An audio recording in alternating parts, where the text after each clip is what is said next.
Sherlock Holmes at Hogwarts. Greetings, fellow multiversal adventurers. It's an honor to have you back in this saga that has us all hooked. Official channel statement: this story is 100% epic fiction. So please don't attempt real magic, the results aren't guaranteed and insurance won't cover it. The rights to this masterpiece belong entirely to its brilliant original author. We are just a barge sharing it with you. Do you want to keep being part of this amazing community? Join our ninja army of subscribers on YouTube and give this content a like.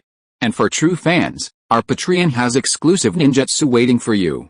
Chapter 1 Admission Notice. 128 Kings Road, Kensington, Chelsea, 2nd floor, Master Bedroom, 2, Mr. Sherlock Holmes. Sherlock received a strange letter. Strange because, normally, no one would specify the recipient's address down to 2nd floor, Master Bedroom when mailing a letter. You can't expect the postman to deliver it directly to the bedroom, can you? Yet, this letter actually arrived in Sherlock's bedroom. This is the second reason it's strange. The postman was an owl. Yes, an owl. Sherlock looked at the top of the coat rack beside him. There stood a black and white eagle owl. It was this eagle owl that had just flown in through the 2nd floor window carrying the envelope, circled the room once, and then accurately dropped the letter into his hand. It was practically a spirit. Sherlock was naturally surprised at first. Anyone would be unsettled in such a situation. But unlike ordinary people, the excitement this event brought Sherlock quickly overshadowed his surprise. Turning the envelope over, one saw a dark red wax seal and a shield emblem, quite striking. However, even more eye-catching was a capital H, surrounded by a lion, an eagle, a badger, and a snake. The four animals, despite the limited space, were incredibly lifelike, almost leaping off the page. Sherlock took a magnifying glass from his drawer and examined it with practiced precision. His gray eyes gleamed, and his slightly trembling hands revealed a depth of emotion beyond his outward calm. Finally, Sherlock laughed heartily. Finally something to cheer me up. The local criminals have been so unmotivated lately. In 1991, as the EU integration process accelerated, member states simultaneously sped up their efforts. Rumors circulated that the European Community would adopt formal treaties for the European Economic and Monetary Union and the European Political Union by the end of that year. As one of the core member states, Britain, in order to showcase its former imperial glory and suppress its two main rivals, France and Germany, intensified its efforts to maintain domestic security and stability. In fact, by the end of the 20th century, large-scale criminal organizations had almost disappeared from Britain. Only street gangs stubbornly maintained their presence. In this context, London, as the capital, naturally bore the brunt. Faced with such a high-pressure situation, criminals largely ceased operations. Furthermore, he had recently recovered from a serious illness, and his parents had arranged for him to attend a preparatory school. For Sherlock, who loved excitement and disliked a peaceful life, this time spent at home waiting for school to start naturally felt increasingly boring. Until today. Of course, despite his excitement, Sherlock still carefully examined the envelope before opening it. This was a habit he had always cultivated. No stamp, emerald ink, parchment, excessively thick paper. Interesting, Sherlock had already reached a preliminary conclusion through observation. However, he still needed to confirm it further through the body of the letter. Headmaster of Hogwarts School of Witchcraft and Wizardry, Albus Dumbledore, President of the International Confederation of Wizards, Archmage Merlin, First Master Wizard of Wizengamora. Dear Mr. Holmes, we are pleased to inform you that you have been admitted to Hogwarts School of Witchcraft and Wizardry. Enclosed is a list of required books and equipment. The term begins on September 1st. We await your reply by July 31st. Sincerely, Minerva McGonagall, Deputy Headmistress. Before reading the letter, Sherlock considered many possibilities, but this was the last one he had imagined. Hogwarts? A magic school? An archmage? So, this was an acceptance letter? The contents of the letter were so outrageous that even the usually rational Sherlock fell into deep thought. As the letter stated, a second page was attached after the main text, containing a list of necessary school supplies. Sherlock glanced at the letter and immediately spotted items like wands, spellbooks, and robes, things typically found only in fantasy literature and films. Books like Standard Spells and A History of Magic even listed the authors. It all seemed incredibly real. After a moment of silence, Sherlock held the letter up to the light. His eyes lit up even more. Any other child at this point would likely have already believed it all in their excitement. However, 11-year-old Sherlock Holmes was no ordinary child. He was far more mature than his peers. He was also a boy with unwavering faith in science. Magic? How could something that only existed in legends actually exist? So this must be a prank. A beautifully crafted envelope? That could be forged. The contents of the letter? A little thought could easily create that. His own address? That was the simplest, even less effort than fabricating the letter's contents. The only suspicious element was the owl that delivered the letter. Before this, Sherlock had indeed never heard of them doing such a thing. It was usually their kind, carrier pigeons, who did this work. But not having heard of it didn't mean it couldn't be done. With enough effort, Sherlock felt it wasn't impossible. The question was, would anyone really put in so much effort for such a pointless task? The answer was yes. Because it wasn't unheard of. Sherlock's dream had once been to be a pirate. This dream was certainly strange, but not unacceptable. After all, it was part of his country's traditional culture. It was during that time that Sherlock received a letter. Similar to this admission notice, but this letter was delivered by a proper postman. The writer called himself Captain Jack Sparrow, and in the letter, he said he had once been a chivalrous pirate, leading a large crew across the seas, robbing the rich to help the poor, a figure who dominated the scene for a time. Unfortunately, he had fallen into the trap of another villainous captain and had his beloved pirate ship stolen. Ultimately, he was heartbroken and ended up on the streets. He wrote to Sherlock because he discovered Sherlock's potential to become an excellent pirate, and thus made a decision that went against his ancestors' wishes, to groom Sherlock as his successor. His goal was to defeat the scoundrel who stole his captain and reclaim everything he had once possessed. Initially, Sherlock refused. However, as time passed, Captain Jack Sparrow eventually proved himself to Sherlock through various means. It's important to understand that Sherlock was no ordinary child. Gaining his trust was never easy. Therefore, throughout the process, Sherlock repeatedly tested and verified, but found no flaws. Everything seemed fine. However, just when Sherlock finally believed him and decided to embark on an adventure with Captain Jack Sparrow, he was told it was a deception. This was a devastating blow to him. Sherlock took a deep breath. The past was best left unsaid. But one cannot fall twice in the same place. Now, Sherlock's reasoning and analytical abilities were far stronger than when he was young and naive. Having learned from his previous mistake, he would not be easily fooled this time. So even though common sense tells him owls can't deliver messages, based on his previous experience of being tricked, it's not impossible to teach an owl to deliver messages if one is willing to put in a lot of effort. That person is endlessly entertained by toying with one's feelings. Recalling this experience, Sherlock paced back and forth in his room. Finally, he made a not-so-difficult decision, took out a piece of paper, and began to write furiously. Dear Professor McGonagall, I am honored to receive your esteemed institution's acceptance letter, and I am eager to study there. However, neither I nor my family have ever heard of anything related to magic, and we are not very familiar with the enrollment preparations. If your institution could arrange for staff to visit and answer my questions, I would be extremely grateful. Sherlock Holmes. A smile appeared on Sherlock's lips. Since he was seeking thrills, he might as well go all the way. The other party had already made his move, so he might as well play along. Unexpectedly, just as Sherlock finished writing his reply, the owl still on top of the coat rack hooted and flapped its wings to come to him. So proactive? Sherlock reached out his hand, and the owl immediately snatched the letter, flapping its wings and flying out a window. Observing its flight posture and speed, Sherlock couldn't help but feel a little impressed. Judging from the results of training this owl, he had really put in a lot of effort. This alone was enough to warrant his serious attention. Knowing that person as he did, the other party certainly wouldn't give up so easily. How would he respond? Would he slowly gain his trust through replies? Or would he arrange for someone to impersonate a teacher at the magic school?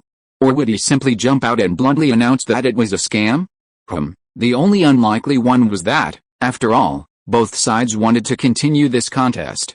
In any case, Sherlock was very much looking forward to what was to come. At least, this summer wouldn't be boring. However, Sherlock hadn't expected the other party's response to come so quickly. 3 days after receiving the acceptance letter, Sherlock was having breakfast with his parents.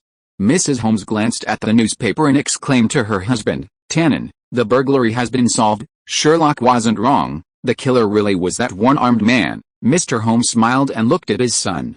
I remember it was a case from 3 months ago. Sherlock put a piece of bread in his mouth and said calmly, Scotland Yard's efficiency is always like this, and they ignore obvious facts. Scotland Yard is not a place name, but a code name for the Metropolitan Police. It is neither located in Scotland nor responsible for the security of Scotland. The Metropolitan Police is responsible for maintaining public order and traffic in Greater London, excluding the City of London. Its original address was 4 Whitehall. Because one of its back doors faced Scotland Yard, which happened to be the public entrance to the Metropolitan Police, Scotland Yard eventually became a code name for the Metropolitan Police. Using place names to refer to institutions is not uncommon, such as Fleet Street and 10 Downing Street.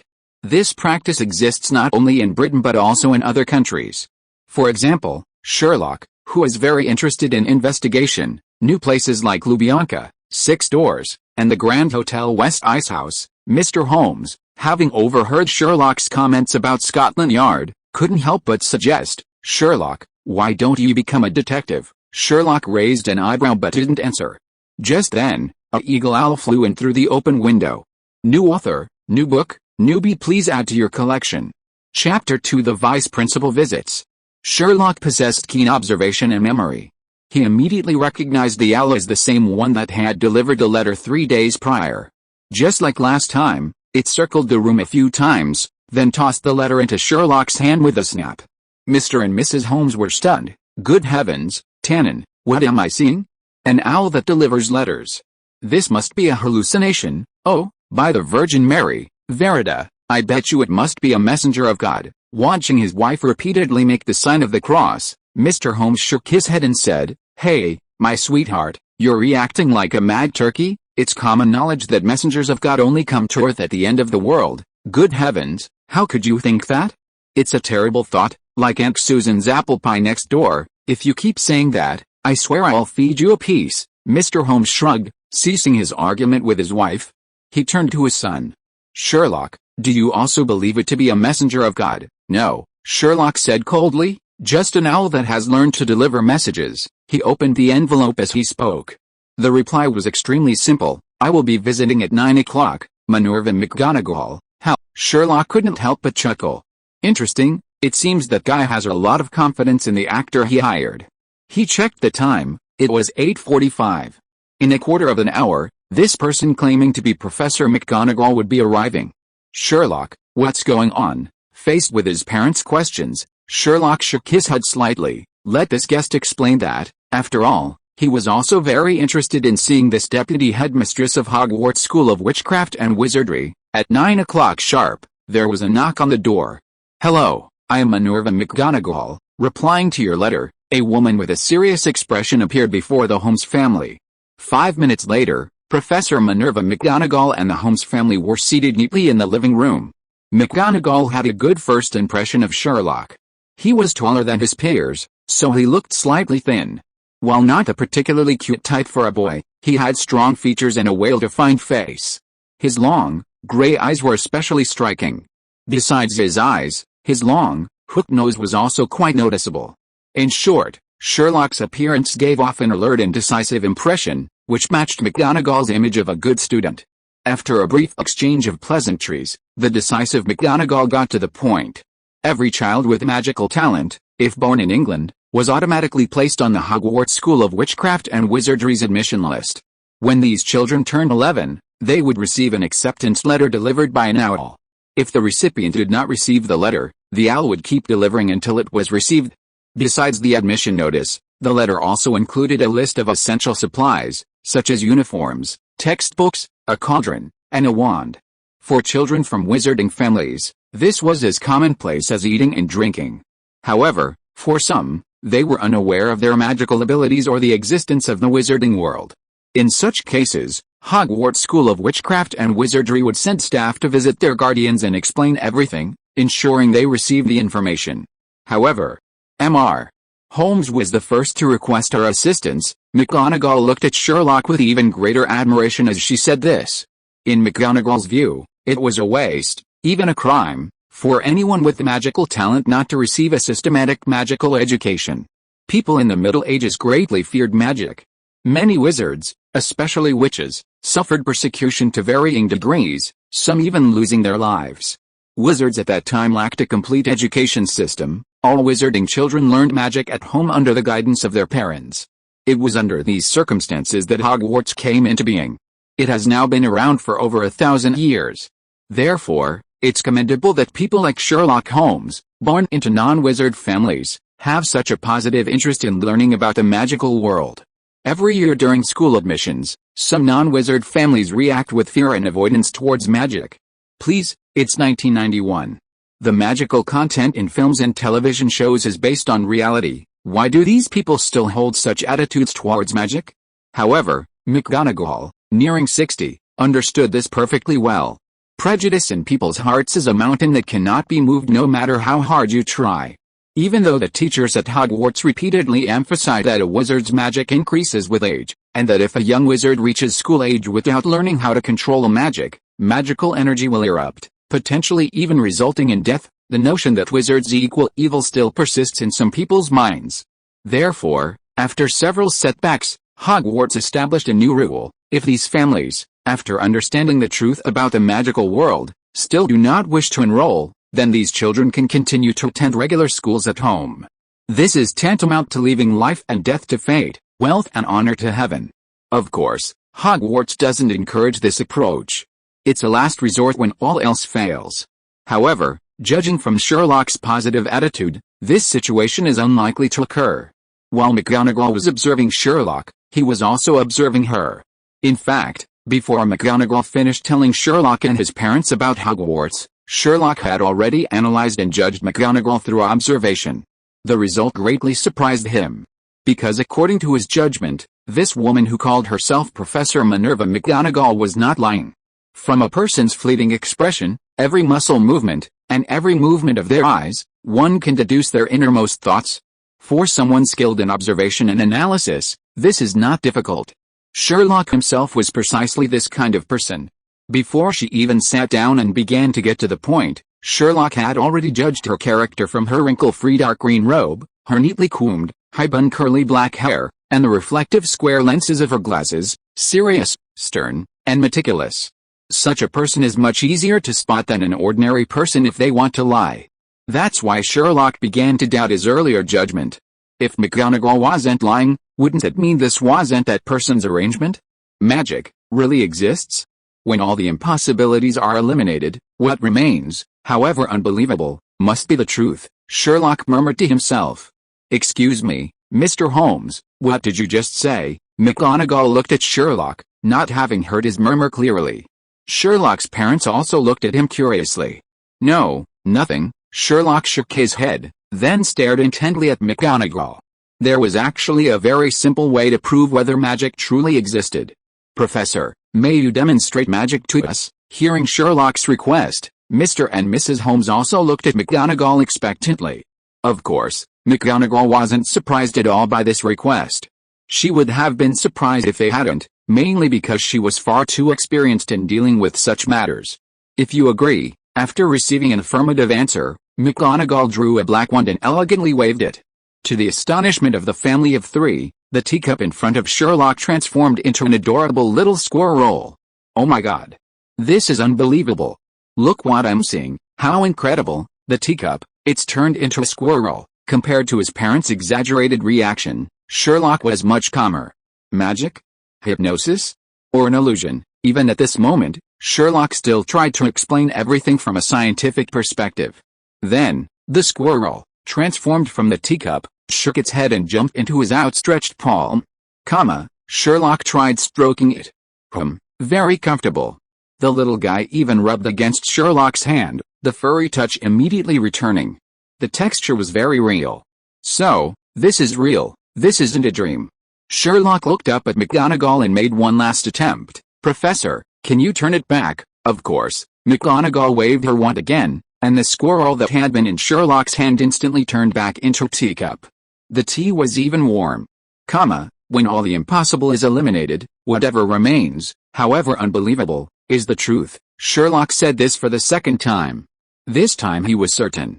This world really has magic. This kind of fantasy that should belong to humans actually exists.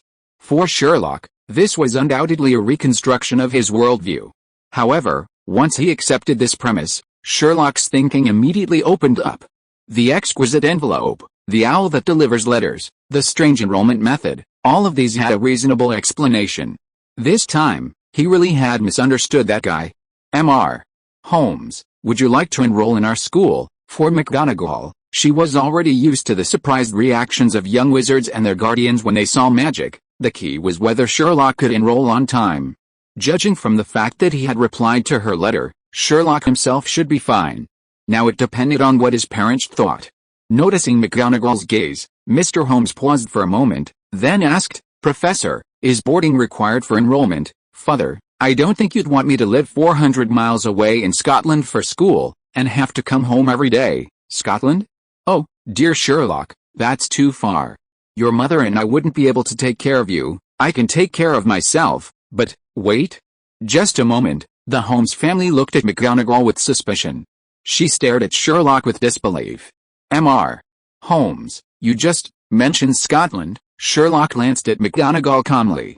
"Yes, Professor, how did you know?" McGonagall was astonished. New author, new book, newbie seeking readers. Chapter 3 Science and Magic. In this world, most magic schools are located in rugged mountainous areas. Hogwarts is no exception. However, its exact location is a secret. Even within the British magical community, few people know it. Not to mention that all magic schools are disguised with magic spells. Those without magic only see ruins or warning signs. Finding the school is virtually impossible. Just 5 minutes ago, the Sherlock family didn't even know magic existed. Yet, just now, Sherlock, this little boy from a Muggle family, uttered something incredible in a nonchalant tone. "Hogwarts is in Scotland. This is simply a runaway gorgon." McGonagall struggled to maintain her composure. Know what? Compared to McGonagall, Sherlock seemed very calm, as if he didn't understand why she was so surprised. "You mean Hogwarts is in Scotland?" McGonagall couldn't help but press. Just a simple deduction. Seeing McGonagall's still bewildered expression, Sherlock sighed and took out the acceptance letter he had received 3 days ago. "This paper is thick, sturdy, and of exceptionally high quality. It costs almost £half for a stack." McGonagall looked at Sherlock with a puzzled expression, as if asking, "So what?" Sherlock handed the letter to McGonagall. "Professor, could you please hold it up to the light?" McGonagall was confused, but she did as Sherlock asked. Then she saw a capital A interwoven with 3 lowercase l, b, and a in the paper's texture. McGonagall was stunned. Over the years, Hogwarts had sent out countless acceptance letters, but this was the first time she had noticed this detail, and naturally, she didn't understand what it meant. "Do you know what this means?" she couldn't help but ask. "Of course, Alba means Scotland in Gaelic, and this paper is made in Scotland," Sherlock said matter-of-factly. But, before McGonagall could retort, Sherlock explained rapidly, "Of course, that alone isn't enough to make a judgment, but add the Scottish eagle owl that delivered the message, the tartan pattern on your shirt, and the Gaelic you inadvertently used when you spoke. If you still can't make a judgment based on these things, then it would be incredibly foolish." Merlin's beard. After Sherlock finished speaking, McGonagall was completely astonished. What had seemed unbelievable before suddenly made perfect sense after Sherlock's explanation. This little wizard was truly too surprising. So, when she returned to school, should she consider suggesting that Headmaster Dumbledore strengthen the security measures? After all, deducing the location of Hogwarts without magic was simply too incredible. "Sherlock, are you really going to study there?" Minerva McGonagall, the deputy headmistress of Hogwarts School of Witchcraft and Wizardry and head of Gryffindor House, had already left. Professor McGonagall was deeply impressed by Sherlock's ability to deduce the location of Hogwarts based solely on observed clues, even though Sherlock himself found it obvious. Because of this, the usually strict Professor McGonagall was lavish in her praise and expressed considerable anticipation for Sherlock's upcoming life at Hogwarts. Afterwards, McGonagall didn't forget to diligently fulfill her duties. She told Sherlock that items like wands, robes, and spellbooks, which seemed to exist only in the magical world, could actually be bought in London, as long as you knew where to buy them. She could have simply taken Sherlock to Diagon Alley. However, as head of Gryffindor and deputy headmistress of Hogwarts, McGonagall was simply too busy, especially with the start of the school year approaching. After discovering that Sherlock's family wasn't opposed to magic and that the parents had promised to take Sherlock there on their own, she decided to make time for the family that needed her more. Therefore, she explained everything in great detail, also informing Sherlock of the transportation route to Hogwarts. In addition, McGonagall, on behalf of Hogwarts, signed a confidentiality agreement with Sherlock's parents. They could not reveal the existence of magic to anyone other than their immediate family. This wasn't a problem for the Holmes, as they were naturally flamboyant. Sherlock, however, seemed lost in thought, his gaze growing increasingly profound. After McGonagall left, the already sentimental Mrs. Holmes hesitated again. According to McGonagall, once Sherlock went to Hogwarts, he would have to live at the school. He could only return home for Christmas, Easter, and summer vacation each year. Most of the young wizards wouldn't even be home for Easter. This alone was already difficult for Mrs. Holmes to accept. Not to mention that this kind of life would continue until Sherlock graduated from his 7th year. The thought of Sherlock spending only a little over 2 months a year with her for the next 7 years was naturally hard for her, as a mother, to accept. My dear Verida, since it's Sherlock's own decision, we should support him. We always have, haven't we? I understand, but Tannen, Sherlock is only 11, trust me, trust Sherlock, he'll take care of himself. The reputation of wizards wasn't good, but Sherlock's safety was more important. The consequences of a magical outburst, it sounded terrifying. Besides, it was Sherlock's own choice. He wasn't an ordinary little boy after all. Mr. Holmes explained as he led his wife towards the bedroom, turning back to give Sherlock a reassuring look. Sherlock was reassured. Although his father usually yielded to his mother, he always managed to persuade her in crucial moments. Sure enough, Mr. Holmes didn't disappoint his son. After thorough communication, he finally convinced his wife to accept the reality that Sherlock would be separated from them for the next 7 years. The next thing was the school preparations. Originally, Sherlock planned to go and buy everything he needed for school alone. But this time, Mrs. Holmes refused to allow him to go alone. Furthermore, shopping required financial support from the family, so the father and son had no choice but to compromise this time. The next day, the family of 3 set off by car and soon arrived at Charing Cross. This was a very bustling area. Located in Westminster, adjacent to the Chelsea borough where Sherlock's family lived, it was the traditional central area of London and the starting point for road and rail mileage in Britain. The Sherlock family's destination was on this street. According to McGonagall, they first needed to find the famous leaky cauldron. Of course, McGonagall's definition of famous was limited to the wizarding world. Before she mentioned it, neither Sherlock nor the Holmes had ever heard of such a place. Sherlock originally thought this would be easy, but unexpectedly, they encountered a setback right from the start. Tannen, have we made a mistake? Mrs. Holmes looked at the bookstore on her left and then at the record store on her right.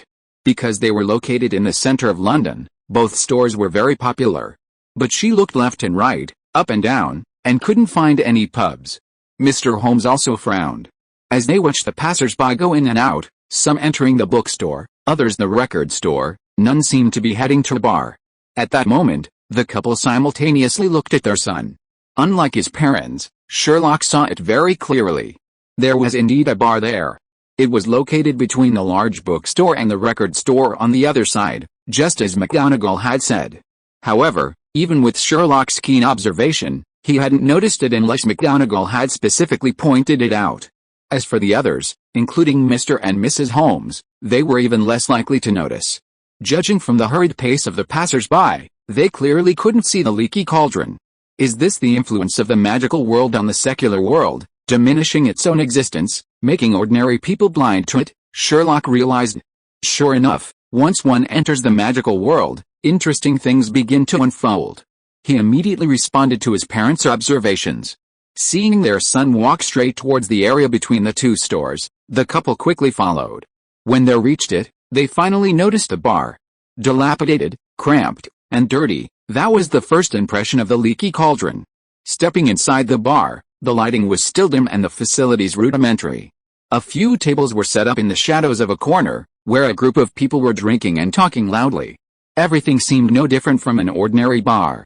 However, these people were all dressed in bizarre costumes, and their conversation was utterly absurd. Mr. Holmes couldn't help but say to his wife after only a few sentences, "Valida, I bet you, An ordinary person would leave before even finishing their mead. Mrs. Holmes nodded in agreement. After all, the idea of creating a meteor shower sounded utterly ridiculous. Sherlock's gaze swept over the group, subconsciously analyzing and piecing together each scene. A woman smoking 9 feet in the northwest corner, under 50, married, lacking self-control, separated from her husband, and here to find young men. A man grinning foolishly 7 feet directly in front, in his early 20s, about to get married, here to say goodbye to his single life. His friends don't support him. A short man at the table diagonally behind, around 35, short-tempered, not enough money for drinks, currently trying to skip out on the bill. A burly man of average build passing by. Everyone Sherlock observed seemed to automatically send this information into his field of vision. For Sherlock, this was as instinctive as eating and drinking. A man walking towards us, about 40 years old, observing everyone entering and leaving the bar. Oh, he's the owner. 2 muggles, a little wizard, a classic combination. Another summer with the wind blowing. The man stopped in front of the 3 and introduced himself. I'm Tom Cruise, the bar owner. You can call me Old Tom. Welcome to the Leaky Cauldron, Tom Cruise? Looking at his almost bald head, his wrinkled face resembling a shriveled walnut, and his eyes almost squinting into slits, Mr. and Mrs. Holmes's lips twitched, momentarily speechless. They knew it was impolite, but they simply couldn't control themselves. However, Sherlock remained unaffected, stepping forward to greet them. Mr. Cruise. Professor McGonagall sent us. Having discerned Tom's personality through observation, Sherlock directly stated McGonagall's name. Of course, a young wizard from a muggle family, though rare, is not uncommon. Come with me. While following Tom, Sherlock subtly inquired about the people he had just observed. As the pub owner, Tom naturally knew their situation. The result pleased Sherlock greatly. His deductions were all correct. It seemed that even in the magical world, his deductive reasoning derived from scientific principles hadn't lost its effectiveness. So, when science and magic intertwine, the story begins. Signed up. Newbie is very happy. We'll be updating 1 chapter each day at 10 a.m. and 5 p.m. Chapter 4. Welcome to Diagon Alley. The ability to see through appearances to the essence, to discover the truth from the smallest details, is certainly a talent. But it also requires constant practice to cultivate. Initially, Sherlock started with relatively simple questions. For example, encountering a stranger and discerning their history and profession through observation. Such training, seemingly naive and boring, sharpened one's observational skills. With time and continuous practice, Sherlock's abilities in this area became increasingly proficient. Now, he knew exactly where to observe and what to observe. He had developed his own deductive method. Although not yet perfect, observation and analysis had become instinctive for him. If he were in a train car, he could even identify the professions of everyone in the car through observation. Unfortunately, no one bet with him, otherwise he would have made a fortune. While Sherlock was questioning the bar owner, Tom, the latter led Sherlock and his parents across the bar to a small courtyard surrounded by walls. Sherlock's eyes quickly scanned the surroundings, finding nothing but a trash can and some weeds. So, the problem lay with the trash can? Sherlock took 2 steps forward, approaching the wall. At the same time, Tom also made a move. He slowly drew his wand, preparing to do something, when he suddenly turned back and smiled at Sherlock, reminding him, from now on, with wands, you'll need to come in yourselves. Remember the location of this brick, it's in the trash can, the third one up, the second one down, Sherlock said calmly. Tom turned to look at Sherlock, asking in surprise, how did you know? Because only this one brick was different from the others on the wall, both in color and the degree of wear around it. For someone with keen observation skills, noticing this wasn't difficult. What an amazing ability to observe, Tom couldn't help but exclaim in genuine admiration upon hearing Sherlock's explanation, then gently tapped the brick 3 times with his wand. The Sherlock family stared intently at the brick. Then, something astonishing happened. The brick that had been tapped began to shake. First, a small hole appeared in the middle. Then, the bricks on either side moved rapidly, and the hole grew larger and larger. Finally, a wide archway appeared before them. The archway led to a winding, seemingly endless cobblestone street. Compared to the previously dim and narrow Leaky Cauldron, the avenue now seemed exceptionally bright. It was as if the view had suddenly opened up before them. Welcome to Diagon Alley, Tom's voice rang out at just the right moment. This was their destination, Diagon Alley, also known as Diagon Lane. Sherlock turned around and saw the archway narrowing, the walls returning to their original state, and Tom waving goodbye. That shorty, he's broke, probably getting ready to run away now, Sherlock thought for a moment, deciding to offer a warning. Hearing this, Tom's face changed instantly, as if he remembered something, and he turned and ran back without even thanking them. Then, they faintly heard shouts of "Stop, stop right there, grab him," coming from inside the pub. Sherlock shrugged, looked away, and walked onto the street with his parents. Diagon Alley stood in stark contrast to the Leaky Cauldron. Bright, wide streets, bustling shops, and throngs of people. Even the well-traveled Mr. Holmes couldn't help but remark, "It's unbelievable that such a place exists in London." Mrs. Holmes nodded in agreement. Sherlock, however, was lost in thought. Since confirming the existence of magic wasn't fake news, the magical world had become increasingly alluring to him. Now, the Leaky Cauldron, Diagon Alley, seemed somewhat like the mirror world and the mirror world in science fiction. However, the magical world shouldn't exist independently of the secular world. Even if the city government didn't know, the Prime Minister and the royal family should be aware.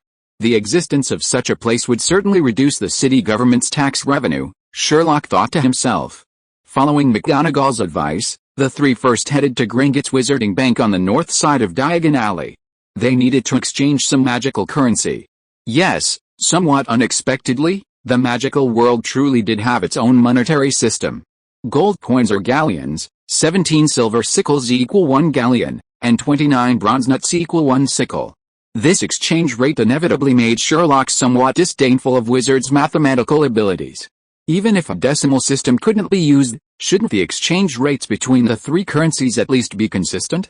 Although Britain once had an old system of £1 to 20 shillings, and 1 shilling to 12 pence, since the 1971 currency reform abolishing the shilling, it's now £1 to 100 new pence. The secular world is constantly progressing, why can't the magical world keep up? Regret aside, money still needs to be exchanged. Compared to the other buildings in Diagon Alley, Gringotts Wizarding Bank is quite distinctive. Its towering, snow-white building stands out among the surrounding low-rise buildings, its bronze towers gleaming in the sunlight. However, the most attractive person is the figure standing at the entrance, dressed in a scarlet, gold-trimmed uniform. Short in stature, with long arms and legs, a black face, and a long, pointed beard, it was a goblin. Sherlock's eyes lit up at the sight, another creature from legend. "You're here to exchange money? Don't wander off, come with me." Having probably discerned that the Holmes couple weren't wizards, the goblin immediately guessed their purpose, bowed to them, and spoke. Sherlock noticed the goblin's distant attitude and rather cold tone. Tisk, even the service industry has this kind of attitude, the magical world really needs to train them properly. The Holmes parents, however, weren't thinking about this. Mrs. Holmes seemed somewhat worried. "Tannen, I wonder if we have enough money? Sherlock seems to want to buy quite a few things. I don't want him to suffer so far away. My dear Verida, don't worry, trust me, everything will be fine," Mr. Holmes reassured softly. The Holmes family was very wealthy. Sherlock's grandfather was a gentry for generations. In the Victorian era, that would have been a true aristocrat. Even in modern London, this would place them at the top of the middle class. Therefore, as long as the currency in the magical world wasn't too outrageous, Mr. Holmes was confident in his family's purchasing power. As they followed a goblin through the second silver door, the inscriptions on the two doors caught Sherlock's attention. Chapter 5 Shopping Spree. Please enter, stranger, but beware, what will be the consequences of greed, constantly taking without working, will inevitably suffer the most severe punishment. Therefore, if you wish to take from our underground vault a fortune that never belonged to you, thief, you have been warned. Beware that what you attract will not be treasure, but retribution. Sherlock withdrew his gaze from these lines. It was clear that this wizarding bank was very confident in its security measures. How so? Before any bank encounters an incident, they all think so. Sherlock pondered as he observed the tall marble hall before him. After only a brief consideration, he had already discovered several loopholes. Without magic, given one night, he could definitely put this bank on the news. Shocking. Bank's money vanishes, mysterious person bypasses security and leaves calmly. This wasn't a rare occurrence, like the financial bond theft that happened in London a year ago. The Bank of England's response at the time was classic. The first phase, claiming nothing had happened. The second stage was saying that something might happen, but we shouldn't take action. The third stage was saying that perhaps we should take action, but there was nothing we could do. The fourth stage was saying that perhaps we could have done something back then, but now it's too late. The Wizarding Bank could certainly learn from this. However, Sherlock now knew that magic existed in this world. Before fully understanding this unfamiliar concept, it was best not to act rashly. Upon arriving at the counter, an idle goblin was led over by the goblin who had previously guided them to process the exchange. The exchange rate between galleons and pounds wasn't fixed, today it was 1.5. This was somewhat surprising. Keep in mind that this was 1991, and the pound was still very strong. Under these circumstances, the galleon was worth 5 times the pound, which was quite remarkable. Fortunately, Mrs. Holmes's worries didn't materialize because they had brought enough money to exchange for nearly 1,000 galleons. However, just as they were about to exchange, an unexpected event occurred. There was a limit to the exchange of pounds for magical world currencies. Sherlock was initially surprised upon hearing this, but quickly understood. In non-magical worlds, there were also limits on the exchange of one's own currency for foreign currencies. The main purpose is to prevent excessive capital flows. Excessive capital flows, especially a large influx of short-term capital, can trigger violent fluctuations in financial markets. Particularly under certain economic conditions, such as economic downturns or increased financial market volatility, the lack of foreign exchange controls can lead to large-scale capital flight. This can result in a series of problems, including currency devaluation, financial market chaos, and even a financial crisis. Therefore, to maintain foreign exchange reserves, protect the domestic economy, and maintain financial market order, the government limits the amount of foreign currency that ordinary citizens can exchange each year. Once this limit is exceeded, no more foreign currency can be exchanged that year. Since the magical world has its own independent monetary system, it's understandable that there are limits on the exchange of magical currency. What a load of rubbish. Restricting everyone would be somewhat plausible. But according to the fairy, wizards not from wizarding families can only exchange a maximum of 128 galleons per year. As for the limit for pure wizarding families, although the fairy didn't mention it, Sherlock knew from observation that this amount was far beyond 128 galleons. One could even boldly assume that wizarding families have no limit on galleon exchange. What else could he say? It's just that old trick of discriminatory treatment. But with his keen observation skills, Sherlock still managed to discover another avenue from the other party's business list. The 128 galleons restriction seemed to only apply to the British pound. So he asked again. Sure enough, Gringotts was also buying gold, jewelry, antiques, etc. In other words, although the maximum exchange rate was 128 galleons for pounds, valuables like gold could be exchanged for more. Sherlock's eyes lit up. He had suddenly realized that he had found a completely new route for London's criminals to dispose of stolen goods. Gringotts, the money laundering mecca. Provided they could get there. Although the goblin being questioned looked impatient, under Sherlock's persistent questioning, he still provided a piece of information. 128 galleons was more than enough to buy everything a new wizard needed to go to school. After all, apart from these things, going to Hogwarts School of Witchcraft and Wizardry was purely compulsory education, with room and board provided, and no fees required. This was consistent with a non-magical world. In Britain, students begin compulsory education at the age of 5 in kindergarten and continue until they finish secondary education at the age of 17. At this stage, all school-aged children must attend school, and all parents must send their children to school. Students will enjoy completely free national welfare, with the state covering the necessary tuition, books, and supplies. At age 11, it's the transition from primary to secondary education. Therefore, aside from the annual preschool shopping expense, theoretically, no further expenses are needed.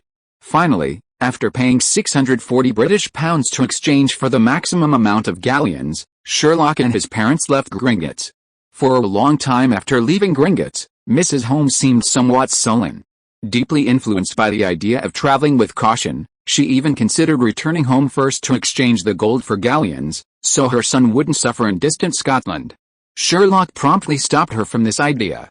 Go shopping first, and if the money is really insufficient, then use this method. Mrs. Holmes agreed to Sherlock's suggestion. What followed was a shopping spree. According to the school enrollment list, Sherlock purchased a large number of textbooks, as well as cauldrons, scales, telescopes, and other items for his magical lessons. At this point, Sherlock realized the Gringotts goblin's words were somewhat exaggerated. 128 galleons was barely enough to buy the items on the school's reading list, certainly not more than enough. Looking at the prices of the items he'd already purchased, 3 plain work robes cost 20 galleons, a telescope 10 galleons, and a quill pen 1 galleon. Most outrageously, a brand new textbook cost 9 galleons. Was knowledge in the magical world really this expensive? This made Mrs. Holmes, already unhappy, even more upset. Therefore, she firmly rejected Sherlock's idea of buying second-hand textbooks. Sherlock was somewhat helpless. He was a typical pragmatist. In his view, second-hand textbooks were practically no different from new ones, but the price was only a third of the latter. That was practically a steal. If it were up to him, he would definitely choose second-hand textbooks. Unfortunately, his mother wouldn't allow it. Besides the designated reading list, Sherlock had also bought several extra books, such as Important Magical Events of the 20th Century and The Rise and Fall of Dark Magic, which could help him further understand the magical world. There is also a best-selling book by an author named Bear Grylls called The Survival Manual. Chapter 6: Flying Broomsticks and Magic Wands. The Survival Handbook by Bear Grylls centers on the idea that better safe than sorry, using the author's personal experience to demonstrate how to properly respond to dangers in the magical world. Sherlock was particularly interested in the book's wilderness survival guide and the author's personal experiences facing dangerous creatures like trolls, crocodiles, vampires, and groundbits alone. After a quick glance, Sherlock decisively bought it. At the end of the essentials list, there was a special reminder: first-year students are not allowed to bring their own flying brooms. This reminder naturally caught Sherlock's attention. Sherlock wasn't one to follow rules blindly. He never minded breaking the rules, if necessary. Whether a flying broom was necessary was debatable, but he at least needed to figure out what it was. At the Quidditch Boutique, also located on the north side of Diagon Alley, Sherlock finally found it. As the name suggests, a flying broom is a broom that can fly. In the magical world, broomsticks are the most common means of transportation for wizards and are also widely used in various sports competitions. Naturally, Sherlock, always curious about the unknown, plunged headlong into this novelty. However, after some observation, he found their prices astonishing. Entry-level flying broomsticks started at 1 or 200 galleons, already reaching the annual currency limit that non-wizard families could exchange. High-quality flying broomsticks, like those from top brands such as Nimbus 2007 Stars Sweeper, cost over 1,000 galleons each. According to the shop owner, for those going to magic school, besides flying, the biggest use of flying broomsticks is for participating in Quidditch, a sport similar to football. The main difference is that the playing field is in the air, and there are some additional rules. It's safe to say that everyone in the magical world loves Quidditch. However, for various reasons, Sherlock ultimately refused the enthusiastic shop owner, even though he claimed he could provide a way for first-year students to secretly bring flying broomsticks into school. In addition, he once again persuaded his mother to choose a pewter crucible. Mrs. Holmes had originally wanted a pure gold one. Besides the prohibition of flying broomsticks, the admission list also reminded new students that they could bring an owl, a toad, or cat. According to the pet shop owner, toads had been all the rage many years ago. Although they themselves possessed no magical abilities, they were excellent for practicing spells and testing potions. Especially for apothecaries, their skin could attract liquids, making the testing of potions requiring oral administration much more convenient and quick. Unfortunately, times had changed. Toads were no longer popular. Cats were also out of the question. Besides catching mice, they could easily cause allergic reactions. Therefore, an owl was the best choice. However, in Sherlock's opinion, it was purely because an owl cost 15 galleons, much more expensive than a pet cat averaging 10 galleons, or a toad costing only a few dollars. But Sherlock still chose an owl. Just considering its ability to deliver letters and packages, it was already worth the price. This time, the 3 members of Sherlock's family, unusually, reached a consensus. Next came the part of the trip that Sherlock was most interested in, buying a wand. There was only one wand shop in the entire Diagon Alley, located on the south side. Compared to the other shops in Diagon Alley, this shop seemed small and shabby. A wand sat on a purple cushion in the window, and the gold lettering on the door had peeled off, reading Ollivanders, making fine wands since 382 BC. Perhaps the lack of renovation was intentional to reflect the date 382 BC, Sherlock immediately thought. As they stepped into the shop, a tinkling sound rang out. Sherlock's gaze quickly swept across the shop. The space wasn't large, and apart from a bench in the corner, there was hardly any furniture. Thousands upon thousands of narrow cardboard boxes containing wands were piled from floor to ceiling, covered in a thin layer of dust. Just then, a soft voice rang out, "Welcome." The speaker was a short, elderly man whose silver-white eyes shone like two bright moons in the dimly lit shop, intelligent, confident, solitary, compassionate, around 55 years old. Having just finished serving another customer, Sherlock immediately drew this conclusion upon seeing Ollivander. At the same time, Ollivander smiled at Sherlock and his parents and said, "Looks like a young wizard from a Muggle family." Sherlock raised an eyebrow. This was the second time he had heard the word Muggle today. The first time was with Tom, the owner of the Leaky Cauldron. Judging from the context, it should refer to an ordinary person from a non-wizard family, but which arm do you use to wield your wand? Ollivander's words interrupted Sherlock's thoughts. Right hand. Sherlock paused, then added, left hand too, if necessary. Ollivander looked at Sherlock with some surprise. In all his years running the shop, he had never heard such an answer. After a moment's hesitation, he prioritized having Sherlock extend his right arm and began taking his measurements. From shoulder to fingertips, from wrist to elbow, from knee to armpit, meticulously. During this process, Sherlock was surprised to find that the measuring tape was operating automatically. However, remembering this was the magical world, he quickly understood. If the explanation didn't work, magic would. This scene only surprised Sherlock, but for Mrs. Holmes, it was exhilarating. This tool was simply fantastic. She would definitely ask the gentleman later. It would make making clothes for her husband and children much easier. After taking the measurements, it was time to choose a wand. Sherlock had thought it would be a simple matter. Little did he expect that it would take longer than his mother's usual shopping trip. 9 inches, willow wood, it makes a sharp sound when swung, a good wand for casting spells. Here, try waving it. Sherlock took the wand. But before he could even swing it, Ollivander snatched it away. Sherlock, what does this mean? Try this one, mahogany, 10¼ inches, more flexible. Before Sherlock could ask, the other person had already handed him a new wand. This time Sherlock tried waving it, but there was no reaction.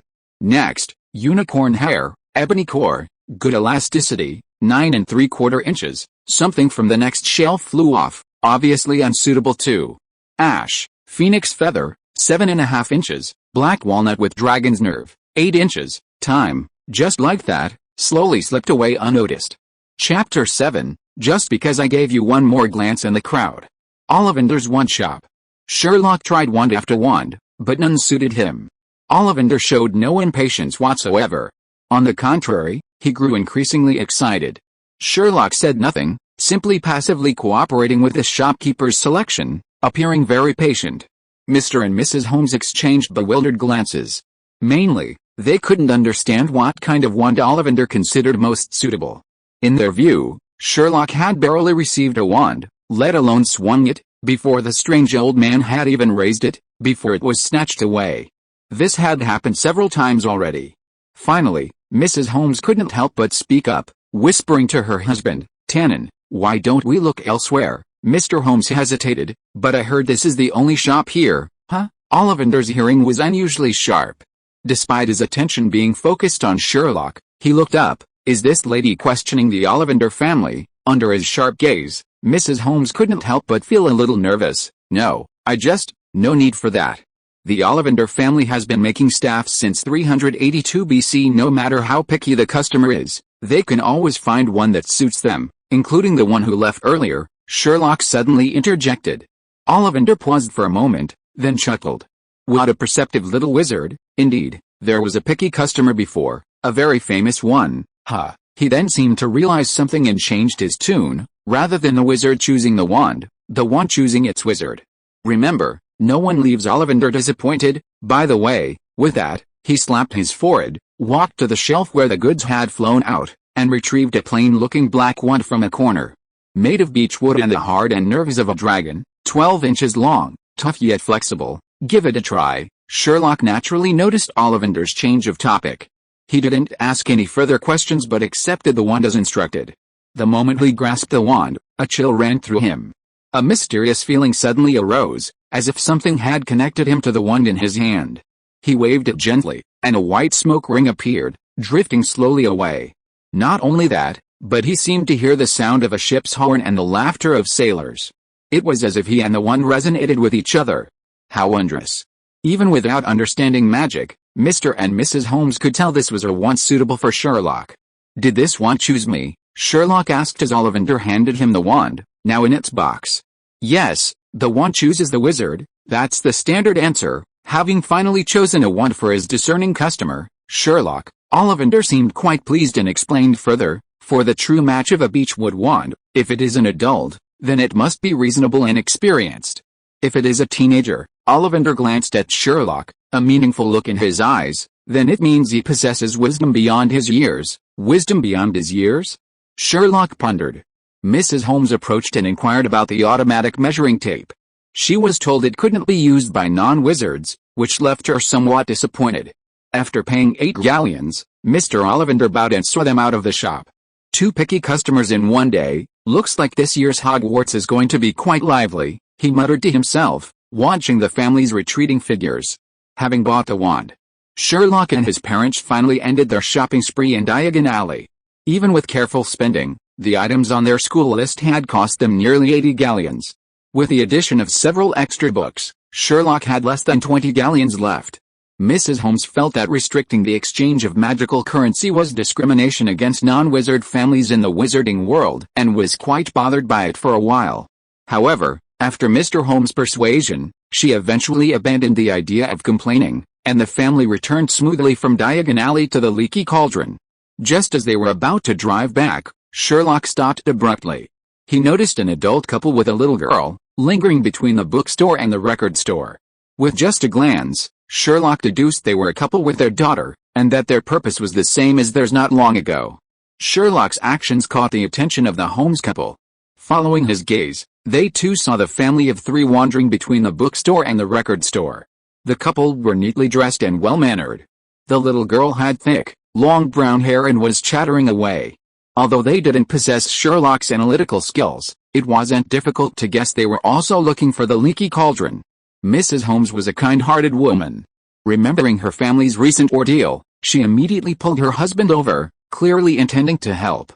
Sherlock knew that with a young wizard by their side, this family would eventually find the Leaky Cauldron.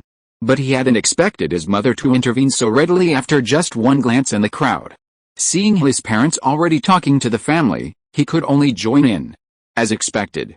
"You're here to see Diagon Alley too, aren't you?" Mrs. Holmes, brimming with confidence from today's experience, quickly seized the initiative in the conversation, adopting the air of someone who had been there. "Oh, I bet you, the goblins at the bank were absolutely awful, just like Aunt Susan's apple pie next door. By the Virgin Mary, they only gave us a 128 galleons exchange allowance. They're so stupid not to take the money. If I ever see them again, I swear I'll kick their ass in the back." Mrs. Holmes's words quickly bridged the gap. After introductions, and learning that the Granger couple were also not wizards like them, she excitedly pulled Sherlock forward. "Sherlock, this Miss Hermione Granger is also a new student at Hogwarts. You can look after each other. If you are listening to this novel on a channel other than Fanfic World, it means it was downloaded and re-uploaded without effort. We warmly invite you to visit our channel, Fanfic World. There you will find the original version of this story and many other novels of various genres. We look forward to seeing you dive into a world of incredible novels." Chapter 8 Two Names. Mrs. Holmes was indeed helpful. But that was only one reason she was so eager to help the Grangers. As a mother, she knew her son's personality all too well: lonely, eccentric, and unsociable. She had struggled with this at his previous school. Although Sherlock had solved the problem on his own, the outcome hadn't been pleasant. So, it would be ideal if he could make friends before starting school. Meanwhile, Sherlock had already greeted the little girl named Hermione. Out of politeness, he said to Mr. Granger, "Dr. Granger, it's a pleasure to meet you." "A pleasure. Wait, how did you know I'm a doctor?" Mr. Granger instinctively agreed, but then realized something was wrong. He hadn't mentioned his profession when he introduced himself. Mrs. Granger and Hermione, with her long, fluffy brown hair, were also stunned. Seeing the Grangers' surprised looks, Mr. and Mrs. Holmes exchanged a smile. They weren't surprised at all. Similar things had happened many times before. However, Mrs. Holmes' smile quickly faded. Because Sherlock didn't answer Mr. Granger directly, but instead turned to Mrs. Granger, Mrs. Granger, I suspect my mother has pulpitis caused by cavities, but she's afraid to go to the hospital because of the pain. I hope you can help her. Mrs. Granger's eyes lit up, and she immediately inquired about Mrs. Holmes's symptoms. Although Mrs. Holmes glared at Sherlock, she still cooperated and began to describe the illness to Mrs. Granger. When Sherlock was brought before them, Hermione Granger had already begun observing him. Sherlock had short black hair, gray eyes, and was taller than his peers, making him noticeable at first glance. Hearing him directly mention his parents' professions, she was even more surprised and couldn't help but look at him several times. Then she noticed his rather long, hooked nose. So big, when Sherlock's sharp gaze fell on her, Hermione blushed and quickly turned her head away. The Granger family had arrived rather late after all. Although the two mothers got along very well, the Granger family had to leave first to buy Hermione's school supplies as quickly as possible. Before parting ways, Mrs. Holmes not only showed them the location of the leaky cauldron but also generously shared her shopping experience with Mrs. Granger. Mrs. Granger also persuaded Mrs. Holmes to have Hermione's teeth checked before school officially started, a painless one, no less. Thus, their day in Diagon Alley came to a perfect end. The following month, Sherlock was very busy. He didn't think much of the Granger family. His mother's pulpitis was indeed a pleasant surprise. As for taking care of Hermione at school, that was unnecessary. Sherlock had always considered taking care of himself a troublesome matter. Having Hermione take care of him was even more impossible. Besides, with a little witch by his side, where would he find the time to explore Hogwarts? During this time, he carefully studied how to use his new pet. After a few attempts, he discovered that, just as the pet shop owner had said, owls could deliver both letters and packages. Seemingly no different from postmen, but far faster and more accurate. He even gave his pet owl a name, Watson. Sherlock couldn't explain why, but he just felt the name suited him as a long-term companion. Besides this, he read all his textbooks and several extra books he had purchased.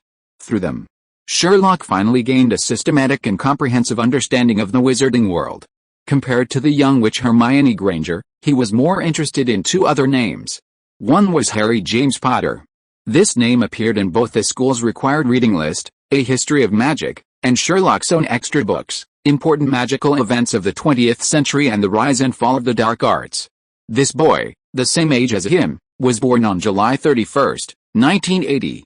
He was known as the boy who lived, the savior of the wizarding world, and the Dark Lord's only nemesis. As for why Harry Potter has these titles, it's because of another name associated with him, the Dark Lord, whom Harry Potter was supposed to subdue.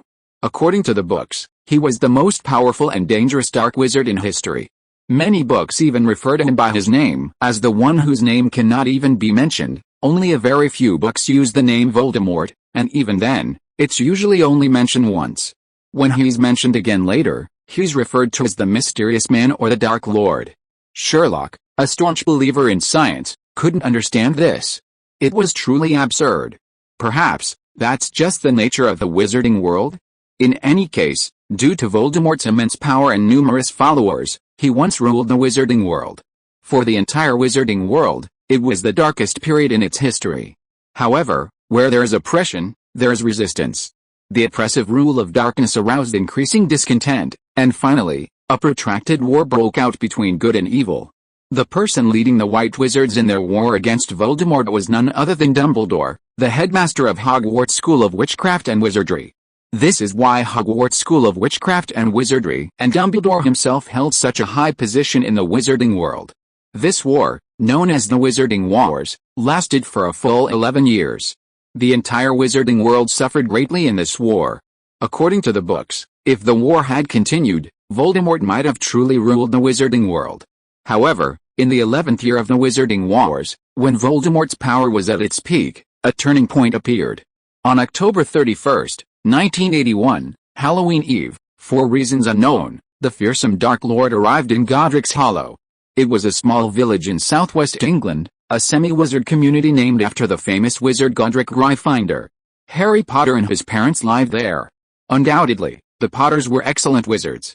They were powerful and had once been active on the front lines against Voldemort.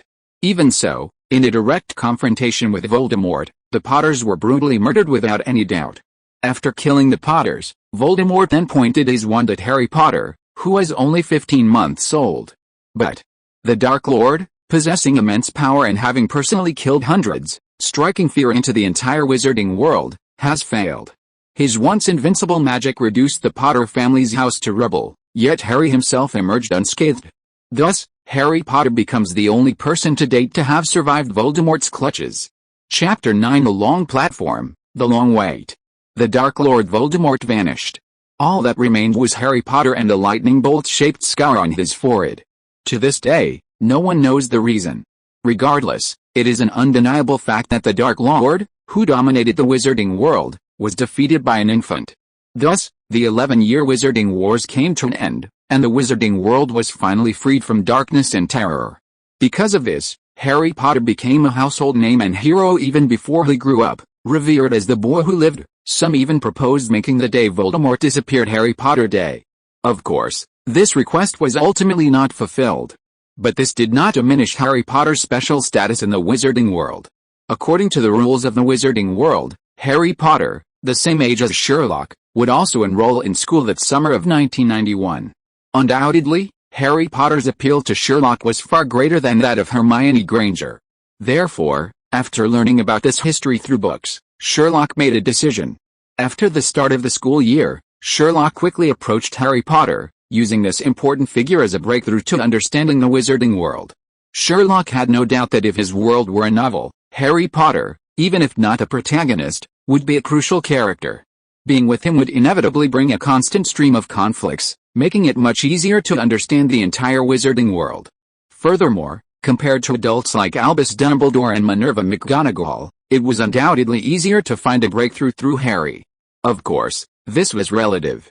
Given Harry Potter's household name in the wizarding world, he would likely be a star at school, probably with a group of devoted fans, making it difficult to approach him.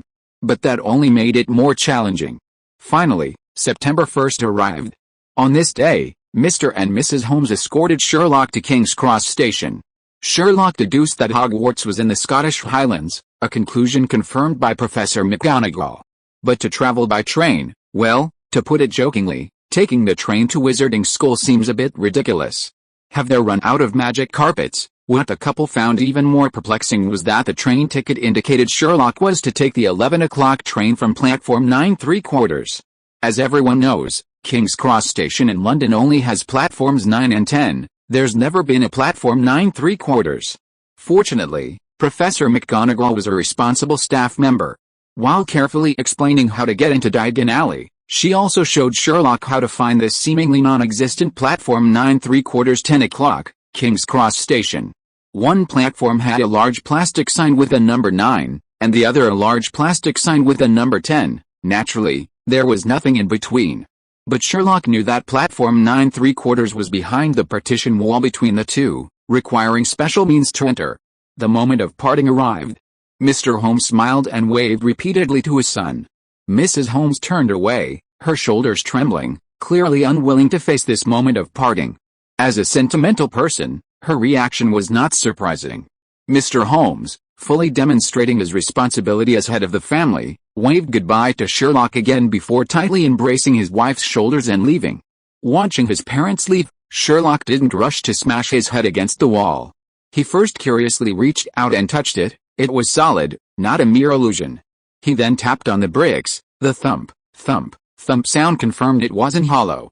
Looking down, he saw clear footprints and car tracks embedded deep in the wall, the distance between the steps indicating a hurried and forceful effort. A smile appeared on Sherlock's lips. Now it seemed that even without McGonagall's instructions, he knew how to enter. Sherlock guessed that the wizards had deliberately added this requirement of rapid impact to prevent non-wizards from accidentally entering through slight contact. And that was the end of the story. Facing the wall, he quickened his pace and rammed into it. Sherlock didn't close his eyes, yet he still felt darkness creeping in. But this lasted only a moment. Soon, the view opened up. Directly ahead were empty railway tracks and a platform crowded with passengers. Looking back, he saw that the wall had become a wrought iron archway with a large number 9 written on it. Interesting. Sherlock smiled genuinely. He had initially thought the owl-delivered message was a prank. Little did he know it would be the key to unlocking a new world for him. Sherlock was certain that from this platform 9 3/4 onward, he wouldn't be bored for a long time to come. Because he had arrived a bit early, the Hogwarts train hadn't arrived yet. Sherlock could only wait on the long platform. While waiting, he didn't idle around, but observed each of the wizards who would soon be his classmates, analyzing their histories and pasts. In this way, the long wait wasn't so boring after all. New student, mother is a wizard, father is an ordinary person working in the explosives industry, only learned of his wife's true identity after marriage. Upper student, expressive, outgoing, strong communication skills, often acts as a host. New student, parents are not around for unknown reasons, raised by grandmother, forgetful, timid, lacks self-confidence. Just as Sherlock's gaze shifted from a round-faced boy and his grandmother, and he began searching for his next target, a deep red steam locomotive roared in. A sign on the train read, Hogwarts Express, 11 a.m. As soon as the train arrived, everyone surged forward. Thick smoke billowed from the steam locomotive, already parked on the platform, swirling above the crowd. Soon, the first carriage was packed with students, followed by the second, the third. Some students leaned out of the windows to talk to their families, some played around in their seats, and others sat still, looking around curiously. The air was filled with a joyful atmosphere. Sherlock didn't rush to have his ticket checked and board. The target hadn't appeared yet, and he would continue to wait until then, no matter how long the wait. Finally, when Sherlock saw a thin little boy pushing a heavy suitcase alone on the platform, a look of satisfaction appeared on his face. Finally, the wait was over. Chapter 10 First Encounter with Harry Potter. Harry Potter was exasperated. His usually harsh Uncle Vernon had unusually driven him to King's Cross Station and even helped him push his heavy suitcase through the station. Harry had been wondering why Vernon had become so kind, but when he saw that platform 9 3/4 wasn't there, he immediately understood. No wonder Vernon had run so fast, he had deliberately left him there. Desperate, he had no choice but to ask a guard. Although he didn't mention platform 9 3/4, he was still scolded as a troublemaker. Mainly because Harry didn't even know the exact location of Hogwarts. When he learned that there weren't any trains departing at 11 o'clock, he felt utterly helpless. Luckily, he encountered a kind wizarding family. With their help, Harry finally made it to platform 9 3/4. However, because he was so late, the train was almost full. Harry could only struggle through the crowd and find an empty compartment near the back of the train. He tried to lift the suitcase onto the step, but because he was thin and the suitcase was too heavy, it slammed down on his feet twice. He didn't care about the pain in his feet anymore. He took a deep breath and tried a third time. Unsurprisingly, he failed again. At the crucial moment, a strong hand caught the suitcase, preventing it from hitting Harry's feet for the third time.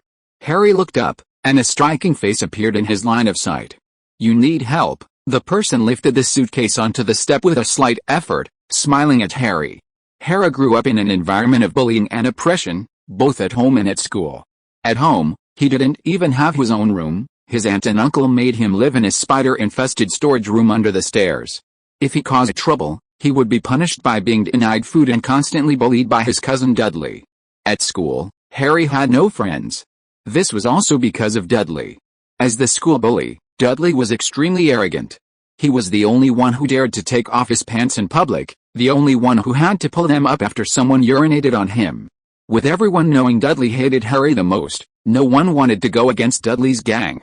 In this environment, Harry naturally developed a withdrawn personality. However, at this moment, Harry dared to bet that the smile of the little boy standing before him was the most charming smile he had ever seen. Whether it was his distinctive gray eyes, his long, hooked nose, or how easily he handled a suitcase, everything about him made the other person seem exceptionally reliable. The last time he felt this way was on his birthday.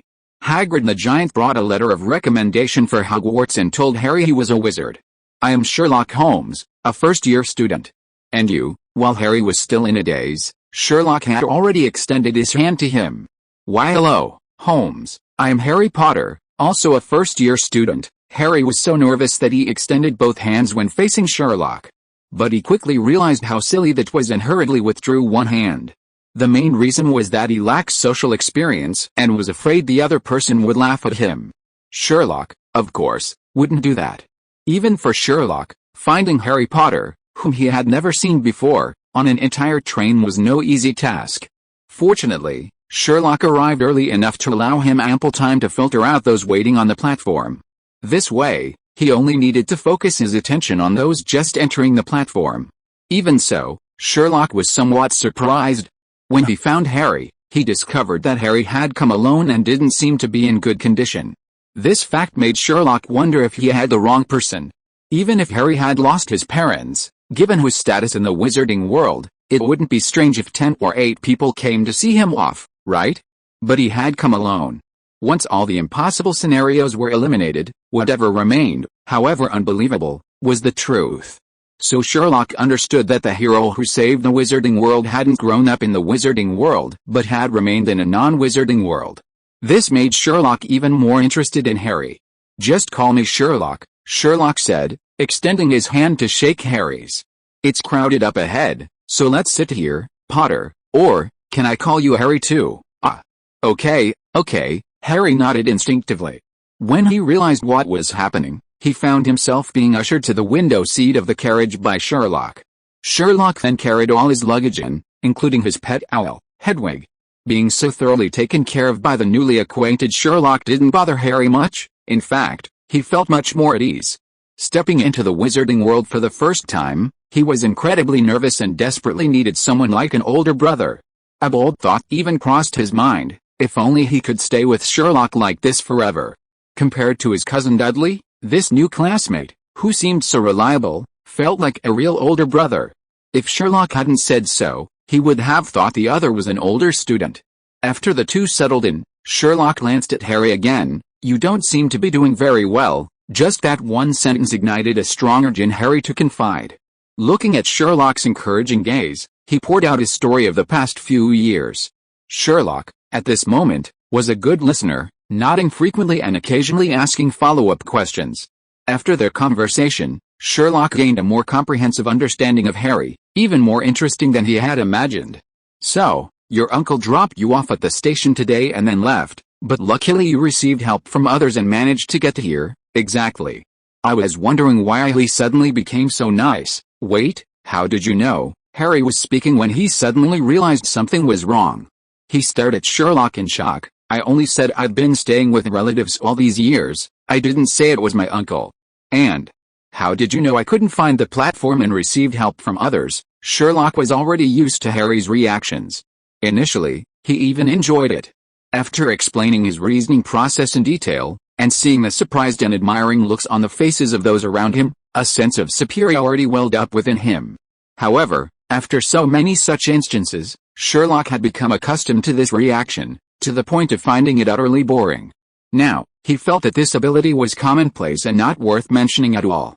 Anyone could reach his current level with serious training. But others clearly didn't think so. Like Harry in front of him. Looking at his expression, Sherlock knew that if he didn't explain things clearly, their friendly conversation couldn't continue. Chapter 11 Green Light. "Actually, it's quite easy to deduce all this," Sherlock explained, pointing to Harry's glasses. "A normal family would never let you go to a new school wearing such broken glasses, taped back together countless times. Your clothes are neat, which shows you have good habits, but the style is outdated and obviously ill-fitting, hanging loosely on your body, much larger than you, so I guess they were your cousin's hand-me-downs. The old trunk next to you is covered in dents and scratches, the marks of time clearly visible, indicating it has served for many years. Since it's your cousin, according to the rise and fall of the dark arts and important magical events of the 20th century, your only remaining relative is your mother's sister, so I deduce that you live with your aunt and uncle. Based on this, it's easy to deduce how they treat you." "What did you say?" "The books mention me." Harry looked incredulous. Sherlock stared at him. "Looks like you haven't been reading properly. In fact, I know almost everything about you." Harry's shock deepened. Sherlock smiled at him. "Not just these 2 books, but also essential reading for first-year students. Bathilda Bagshot's History of Magic mentions you." Harry suddenly felt dizzy. He steadied himself and couldn't help but ask again, "Then, how did you know Uncle Vernon brought me today?" "I was just about to say that, if you hadn't interrupted me." "Oh, sorry." Harry quickly apologized, realizing he always seemed to mess things up without even realizing it. "It's alright, just don't interrupt me. There's a mark on the lower right corner of your loose-fitting shirt that looks like it was caught in a car door. The reason I can tell it was a car door and not something else is because different angles and magnitudes of force create different effects. This mark is clearly from the right door of a car. From your conversation and your description of your attire, I can tell you're a disciplined person, so you shouldn't have been late today, but you were. Just now, you couldn't lift your suitcase by yourself, and considering your description of that awful relative, it's not hard to figure out what he did. He wasn't willing to bring you here, he only brought you to the station to see you make a fool of yourself. For someone here for the first time, without keen observation, it's difficult to spot that platform 9¾ is between platform 9 and platform 10. I'm sorry, but from my observation, you don't have that ability, so you could only have gotten here with someone else's help." Sherlock spoke very quickly, about twice his normal speed. Mainly because he felt these things really didn't need analysis. Despite the seemingly large amount of information, the evidence was as obvious as ink splattered on a blank sheet of paper. Of course, there were some things he didn't say. For example, he had found Harry the moment he entered the platform and had even deduced who had helped him get on. After Sherlock finished speaking, it took Harry several minutes to fully grasp the meaning before he blurted out, "Brilliant." Sherlock shrugged. He genuinely didn't think this skill was anything to brag about or praise. His expression only increased Harry's admiration. Just as Harry was about to say something more to express his praise, the sliding door of the compartment suddenly opened, and a red-haired head poked in. "Excuse me, everything else is full. Can I come here?" Harry immediately looked at Sherlock. The red-haired boy's gaze followed Harry's as he looked at Sherlock. "Of course, Mr. Ronald Weasley, thank you," the redhead agreed, but as he pushed his suitcase into the carriage, he suddenly realized something and asked in surprise, "Wait, how do you know who I am, if you want to hide your name?" Seeing Harry looking at him with the same curiosity, Sherlock pointed, "I advise you not to hang a name tag on your suitcase anymore, or when you're talking to someone, don't point the tag at them." The redhead looked down and was stunned. He had even forgotten about it. This person seemed quite formidable. Seeing the redhead's expression, Harry suddenly felt much better. It wasn't that he was too stupid, but that Sherlock was too formidable. While Harry was secretly pleased, the boy had already sat down next to him. Mainly, he felt that Sherlock's aura was a bit too strong, so he chose someone else.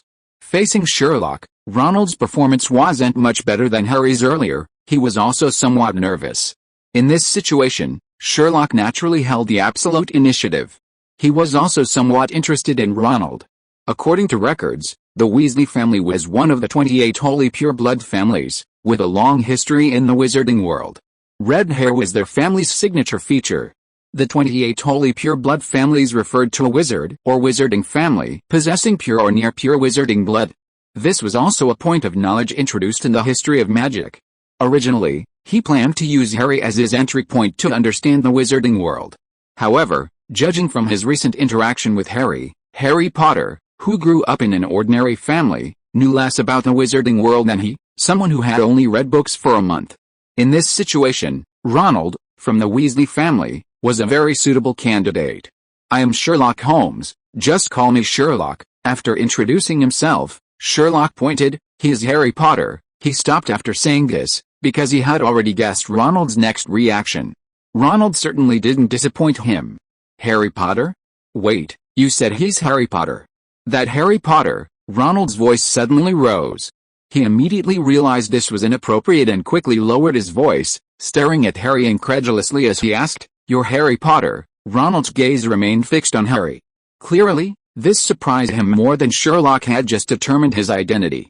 Noticing Harry's face growing increasingly red under Ronald's gaze, unable to utter a word, Sherlock simply answered Ronald's question for Harry. Obviously, this relieved both Harry and Ronald, Harry giving Sherlock a grateful look.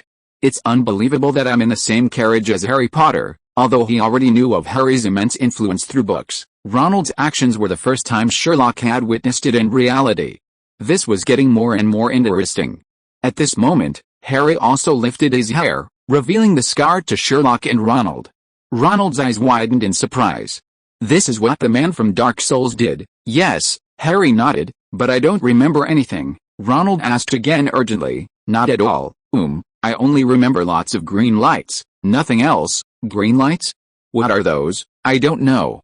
Chapter 12. You have 5 older brothers. After all the young wizards were seated, the Hogwarts Express officially started moving, and the scenery on both sides of the window began to rush past. Harry and Ronald were no longer as reserved as when they first met, and even addressed each other as Harry and Ron. Harry, in particular, found himself and Ron quite interested in each other's families. They asked and answered questions, their understanding deepening rapidly. Sherlock didn't join in.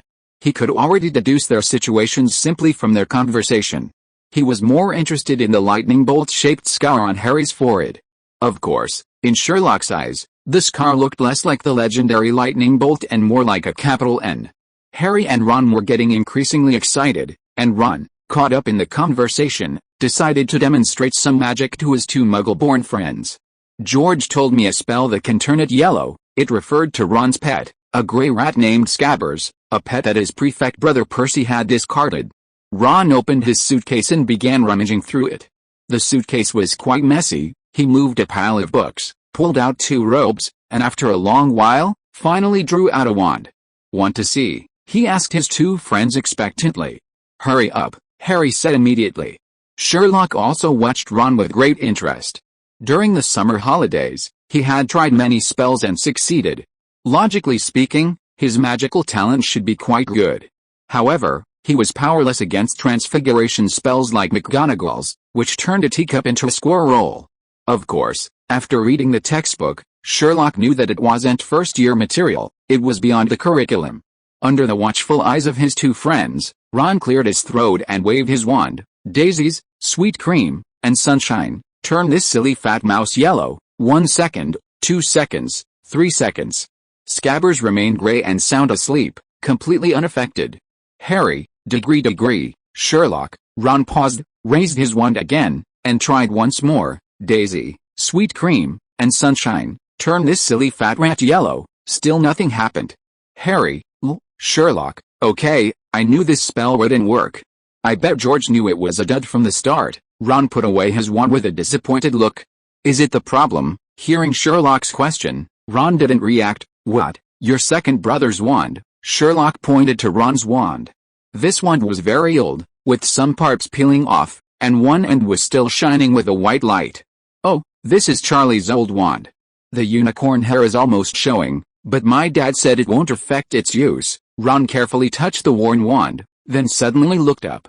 Wait, how do you know it's an old wand, Ron? Even I can tell it's an old wand, Harry couldn't help but say.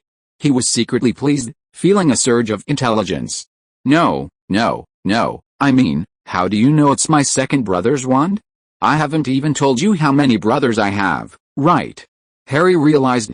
He could indeed tell it was an old wand, but Sherlock had directly said it was Ron's second brother's. Wasn't that a bit too far-fetched? Sherlock laughed. I not only know this is your second brother's wand, but I also know there are 7 children in your family. You're wearing your eldest brother's robes, holding your second brother's wand, using your third brother's pet, and your 4th and 5th brothers are twin brothers. You also have a sister who isn't in school. Harry and Ron were stunned. They were speechless for a long time. Finally, Ron blushed and muttered, Sherlock, this kind of teasing is no fun at all. You clearly investigated me beforehand. Harry couldn't help but chime in. Sherlock, you actually knew about Ron's family beforehand, didn't you? Otherwise, you wouldn't have known any of this. At this moment, the 2 formed a united front, convinced that Sherlock had investigated Ron beforehand. Sherlock was already used to this kind of reaction from the 2. Dear Harry, actually, my deductions are very simple. With careful observation and analysis, you can deduce the same information. Think about my analysis of you just now. Frankly, it's nothing special. Once I explain the process, you'll all say, ah, it was so simple. Harry was skeptical. Really, I don't believe it. Ron shook his head vigorously. You must have investigated me beforehand. Compared to Ron, Harry was better off, having already witnessed it once. But now he was equally skeptical. After all, the information Sherlock deduced from Ron was far more detailed than his own deductions.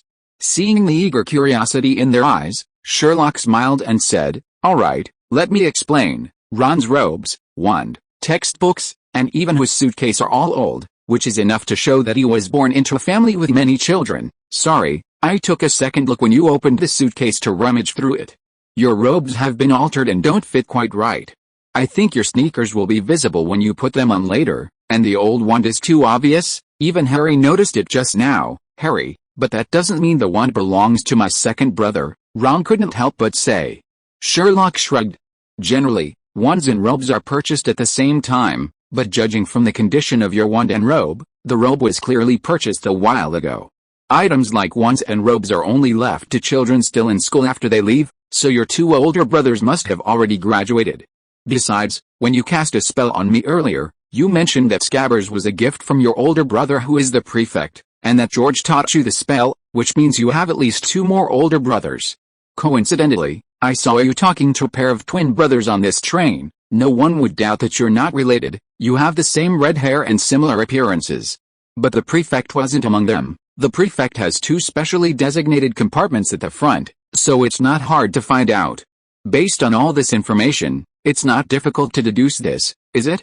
See, based on this information, I can easily deduce that you have 5 older brothers. The robe and wand came from your eldest and second eldest brothers who have already graduated. The pet came from your third eldest brother who is the prefect, and your fourth and fifth brothers are twins. But how do you know I have a younger sister? You might not have noticed, but you have a few long red hairs on your shoulders, and judging from the texture and color, they're around your age.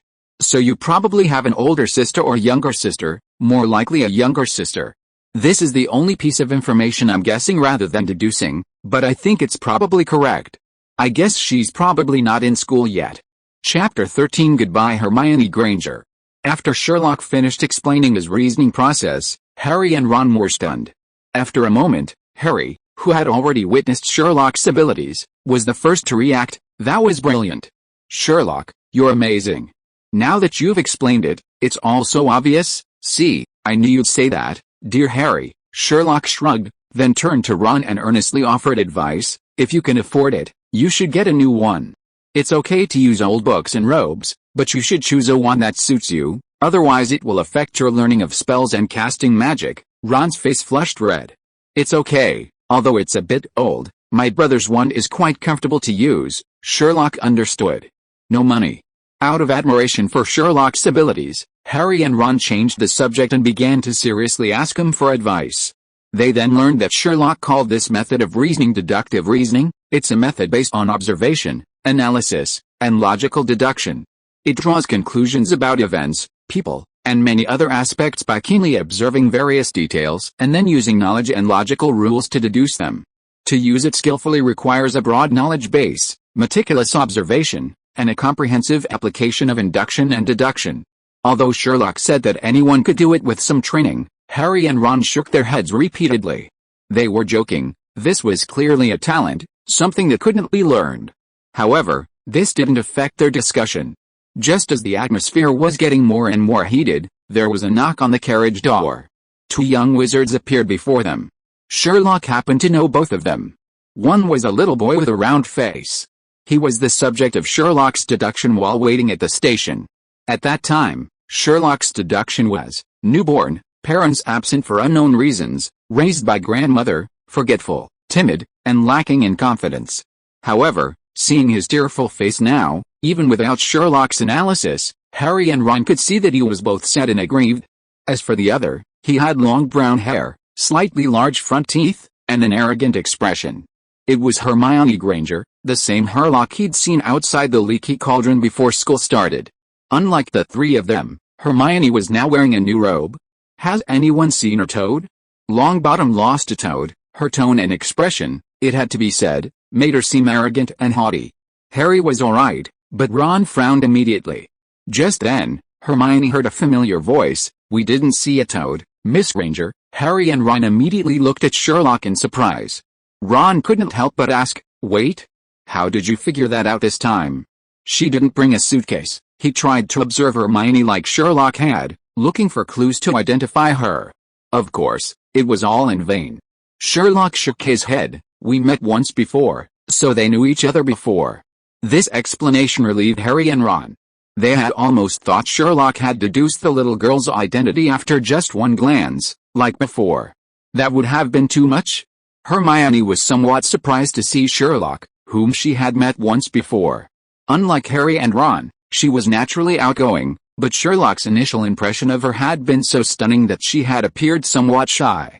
Now, a month later, she had returned to her usual self, and couldn't help but exclaim, "Holmes, what are you doing here?" She then sat down in the empty seat next to Sherlock.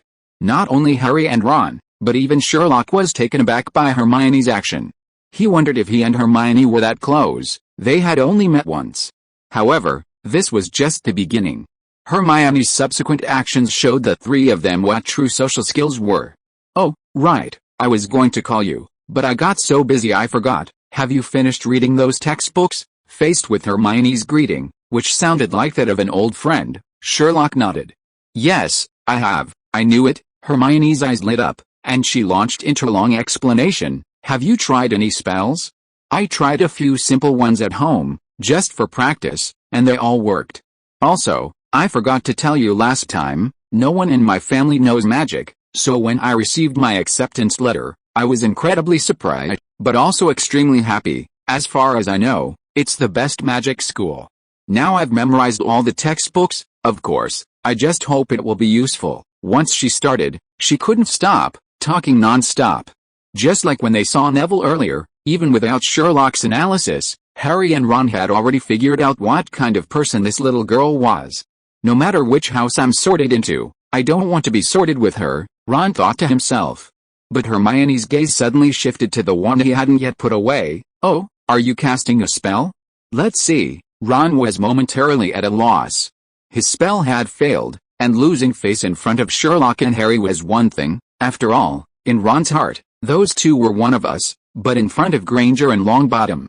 Looking at the round-faced boy with tears in his eyes, then at the little girl glaring at him, he instinctively looked to Sherlock for help.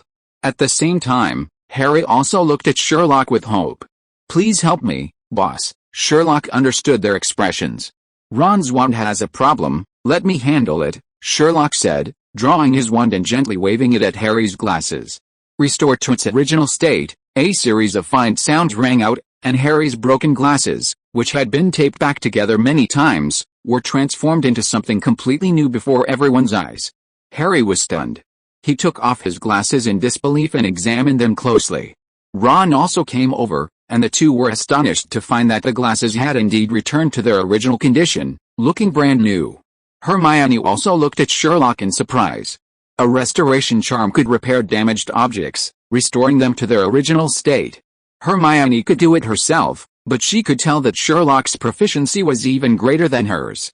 Coupled with the incident of the leaky cauldron where Sherlock had blurted out that her parents were doctors, this suddenly made the usually academically gifted Hermione feel a sense of crisis. Hermione cleared her throat, about to comment on the spell Sherlock had cast, when she suddenly noticed the scar on Harry's forehead after he removed his glasses. She asked in surprise, "Are you Harry Potter? The boy who killed Voldemort?" Harry hesitated for a moment, then replied, I am, but Voldemort isn't dead, he should still be alive." Sherlock frowned. This touched on a blind spot in his knowledge. "Harry, you said Voldemort is still alive." "Yes, Hagrid told me. He's too weak to be a threat, but he might not be dead, and so." Sherlock, Harry, and Hermione discussed Voldemort without restraint, oblivious to everyone else, while Ron and Neville stood by, trembling with fear. Chapter 14: The person whose name cannot even be mentioned. In the last carriage of the Hogwarts Express, Neville Longbottom listened to Sherlock, Harry, and Hermione loudly discussing taboo topics, even forgetting his own plans to find his pet. He tried to speak several times, but the words caught in his throat. Ron, watching their seemingly normal conversation, also hesitated several times. Finally, unable to bear it any longer, he mustered the courage to interrupt them. Wait a minute, you actually said the name of Voldemort, what else?" Sherlock looked at Ron, who was almost out of breath, and Neville, who was genuinely struggling to breathe, and asked curiously, "Are you scared?" He knew that the wizarding world was very wary of the name Voldemort, otherwise, it wouldn't have been referred to as the one whose name cannot even be mentioned in the books. But he hadn't expected that even after more than 10 years, Voldemort's influence was still so strong. He and Harry and Hermione had already reacted so strongly simply by mentioning the name. Seeing Ron and Neville nod repeatedly, Hermione couldn't help but ask curiously, "Why are you afraid?" "It's because," Ron started to answer, but suddenly realized he couldn't explain it clearly.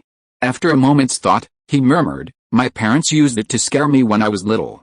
All children from wizarding families are told by their parents that this person's name is taboo. Unless absolutely necessary, I don't want to mention his name, or rather, nobody wants to." Neville nodded repeatedly, indicating that he felt the same way. Ron looked at Harry with admiration, but thinking about it, it makes sense. After all, it's you. Harry hesitated for a moment, but still explained, saying his name isn't because I'm brave or anything, but because I never knew that name couldn't be said. Do you understand what I mean? Hermione nodded in agreement. This was indeed true for those not born into wizarding families. Voldemort? He wasn't as scary as my mother when she called me by my full name. You can say anything, there's nothing you can't say. Amidst the surprised gazes of the others, Sherlock said calmly, "Fear stems from the unknown, and the best way to eliminate fear is to face it." Seeing Ron and Neville trembling like quails, Sherlock offered a solution directly.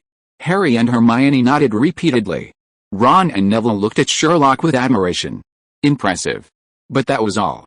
Even though they felt Sherlock was right, their upbringing didn't allow them to act that way. Hermione and Neville stayed in the carriage for a while longer, until a smiling woman opened the compartment door and asked if anyone wanted to buy snacks. Only then did they get up and leave to continue their search for Neville's toad. Before leaving, Hermione reminded Ron to get a new wand, as using an old one could easily lead to spell failures. Strangely enough, Ron could accept the same thing when Sherlock said it, but hearing it from Hermione made him very unhappy. "No matter which house I'm sorted into, I don't want to be sorted with her," Ron blurted out his thoughts as soon as Hermione left. Harry nodded absent-mindedly, his attention still on Sherlock. His new friend was truly amazing. Sherlock was already standing in front of the snack vendor. He stared curiously at the snacks he'd never seen before. Just by looking at them, these little treats exuded magic. This seemingly insignificant little thing was precisely why he'd plunged headlong into the magical world. "Did you bring lunch?" Sherlock looked at Harry and Ron. Harry shook his head. To be fair, aside from punishment, the Dursleys hadn't let Harry go hungry. But they hadn't really let him eat his fill either. His cousin Dudley always snatched what he wanted. Under these circumstances, they naturally wouldn't prepare lunch for him. Ron mumbled that he'd brought sandwiches. Seeing his reddened ears, Sherlock immediately understood. He wanted to eat, but had no money. Sherlock didn't say much, asked the price, and bought a little of each kind. In the end, he paid less than 12 silver shakes. Not expensive, not cheap either. "I'll treat everyone to dinner, but these are all snacks, so Ron, give me your sandwich to tide me over." Ron nodded eagerly upon hearing Sherlock's words. His mother never remembered that he didn't like bacon, and Sherlock's suggestion suited him perfectly. Besides, snacks were much more appealing to him than bacon sandwiches. Harry nodded without much hesitation. This was the first time someone his age had shared food with him, and the feeling was quite wonderful. After this period of interaction, Sherlock had a clear understanding of their personalities. Harry seemed aloof and introverted, but subconsciously he was a strong and brave person, so the confident Harry could readily accept Sherlock's kindness. On the other hand, the seemingly carefree Ron, having always lived in the shadow of his 5 outstanding older brothers, actually harbored some inferiority complex. If he were directly offered food, he would definitely find it difficult to accept. But if he phrased it another way, like this exchange, he would feel more at ease. Besides, Sherlock wasn't lying, he genuinely felt they should have some solid food before indulging in snacks. To his delight, Mrs. Weasley's cooking was excellent, and the beef was delicious. The three of them then began to feast, and the carriage soon filled with the aroma of food. Ron also began to use his talents, introducing Sherlock and Harry to various magical snacks. For example, the chocolate frog wasn't a real frog, it was essentially a frog-shaped chocolate. However, due to a spell, one had to be careful it didn't jump away when opening the package. As for the taste, it was naturally very good, and the young wizards loved it. However, Sherlock and Harry's attention was more focused on the pictures that came with these snacks. Each pack of chocolate frogs came with a picture card, the front featuring portraits of famous wizards, and the back containing biographical information. Harry received a picture of Hogwarts headmaster Dumbledore. Photos in the magical world differ from those in the non-magical world. People in the photos move when photographed. So when Harry finished reading Dumbledore's biography and turned the picture over, he was shocked to find that Dumbledore's face had vanished. "You can't expect him to stay there forever," Ron explained casually, seeing Harry's surprise. When Harry told Ron that people in the non-magical world are forever preserved in photographs, it was Ron's turn to be astonished. "So they just stay still? That's amazing." Just then, Dumbledore reappeared in the picture. Harry couldn't help but exclaim, "That's amazing, Sherlock." "Aren't you surprised?" Sherlock took a bite of his chocolate frog. It was indeed quite delicious. He took the picture from Harry, looked at the white-bearded old man who had disappeared and reappeared, and smiled, saying, "These things can actually be done without magic." If you are listening to this novel on a channel other than Fanfic World, it means it was downloaded and re-uploaded without effort. We warmly invite you to visit our channel, Fanfic World. There you will find the original version of this story and many other novels of various genres. We look forward to seeing you dive into a world of incredible novels. Chapter 15. Who is the Outlier? In 1987, a bitmap file format called GIF was born. This new format enabled dynamic image display, essentially the same as the character pictures in Chocolate Frog. In 1989, the GIF format underwent a version update, truly achieving animation functionality. In this respect alone, it was even more advanced than the portraits in the wizarding world. Sherlock's explanation once again amazed Harry and Ron with his vast knowledge. The two exchanged glances, feeling that this freshman in their year seemed to know everything. This was just a small interlude. In short, Chocolate Frog not only gave Sherlock and Harry Dumbledore, but after the exchange, they even got cards of Morgana, Hanges, Aberic, Thursday, Perather, and Merlin. Their luck was off the charts. They even each drew an SSR rare card. Zuyan and Kongbo came from China. The former was a famous alchemist active in the 4th century BC, during the Warring States period. The latter was a dragon scientist in the 15th century AD who discovered the uses of Chinese fireball dragon egg powder. Ron was very envious. Because this stuff is the hard currency among Hogwarts students, some rare cards can even be exchanged for a week's worth of homework. His own combo card was a gift from his older brother Charlie, who was researching dragons in Romania. As for Zuyan, his brother had asked for it in exchange. Sherlock looked thoughtful upon hearing this. It seemed that in this respect, magic schools were quite similar to ordinary schools. Next, Ron warned Sherlock and Harry about another snack, Bertie Bott's every flavor beans. Flavorful meant truly diverse, encompassing all sorts of flavors. Not only were there traditional candy bean flavors like chocolate, mints, and marmalade, but also flavors like leather, paint, and dirt, flavors that weren't food. Even more extreme, one might even taste pungent flavors like snot, earwax, and excrement. Sherlock pondered for a moment, realizing that with technological advancements, the non-magical world could also achieve this. But it was truly unnecessary. However, through his conversation with Ron, he found the intertwining of magic and science to be quite interesting. Just as Harry mustered his courage to lick the strange gray bean that even Ron dared not touch, the box door was pushed open again. This time, 3 little boys appeared before Sherlock. The one in the middle had light blonde hair, regular features, a pointed chin, and a slightly pale complexion. Beside him were 2 unremarkable-looking fat men, one tall and one short, who, though not particularly handsome, were very strong. These 2 subtly surrounded the little boy, like bodyguards. Compared to them, the little boy actually looked quite good, and even his pale complexion no longer made him look too sickly. He also had gray eyes, just like Sherlock. Sherlock glanced at them and immediately guessed their identities. The Malfoy family. Like the Weasley family, their hair was also a Malfoy characteristic. However, the former's was red, while the latter's was light blonde. At the same time, the Malfoy family, like the Weasley family, belonged to the Holy 28 pure-blood families. However, Sherlock was not the only one who recognized the Malfoys. Noticing Harry and Ron's gazes, Sherlock was somewhat surprised. He looked at Harry. You know him? It wasn't surprising that Ron knew Malfoy. After all, they were from the same series. But Harry shouldn't have any connection with him. Harry was also a little confused. He didn't understand how Sherlock could tell, but he nodded nonetheless. He did recognize the pale-faced boy with light blonde hair. They had met briefly when he was ordering a robe at Madame Welkin's robe shop in Diagon Alley. Harry hadn't had a good impression of him then because he was arrogant and looked down on Hagrid. Hagrid was, after all, his first true friend in all these years. At this moment, the boy spoke up. Everyone on the train is talking about Harry Potter in this compartment. Clearly, he also recognized Harry, whom he had met before, and was now looking at Harry with much more interest than he had in Diagon Alley. So, that's you, right? Harry nodded subconsciously. Since the other person was an acquaintance of Harry's, Sherlock didn't intend to intervene. However, after the little boy glanced around the carriage, his gaze lingered on him, and he said disdainfully, "It's a shame that the famous Harry Potter is sitting with a stinky mudblood." Ron's expression immediately changed. Malfoy continued to introduce himself. "My name is Malfoy, Draco Malfoy. This is Crabbe. This is Goyle. I'm here to..." Before he could finish, a cold laugh rang out. It was Ron who had spoken. Malfoy immediately turned, his eyes fixed on Ron, his disgust undisguised. "You think what I said is ridiculous, don't you? I know who you are without even asking. Red hair, old robes, freckles, and too many children to support.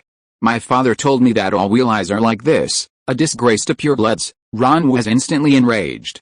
Although Sherlock had just said something similar, the same words coming from Malfoy's mouth gave a completely different impression. Ron thought for a moment and realized it might be because Sherlock had described his old robes and wand in a detached tone, simply stating an objective fact. Malfoy, however, was being purely sarcastic. But before Ron could explode in anger, Malfoy turned to Harry again, forcing a smile and extending a hand. "You'll soon find that some wizarding families are much better than others, Potter. You wouldn't want to be friends with someone different, or some lowly mudblood, would you? I can help you with that." It was clear Malfoy was trying hard to befriend Harry. Unfortunately, his upbringing instilled in him a condescending arrogance and haughty-haughtiness when he tried to befriend others. If Hermione's arrogance was verbal, his was written all over his face. More importantly, he belittled Harry's two newly made friends. Therefore, his attempt to befriend Harry was doomed to fail.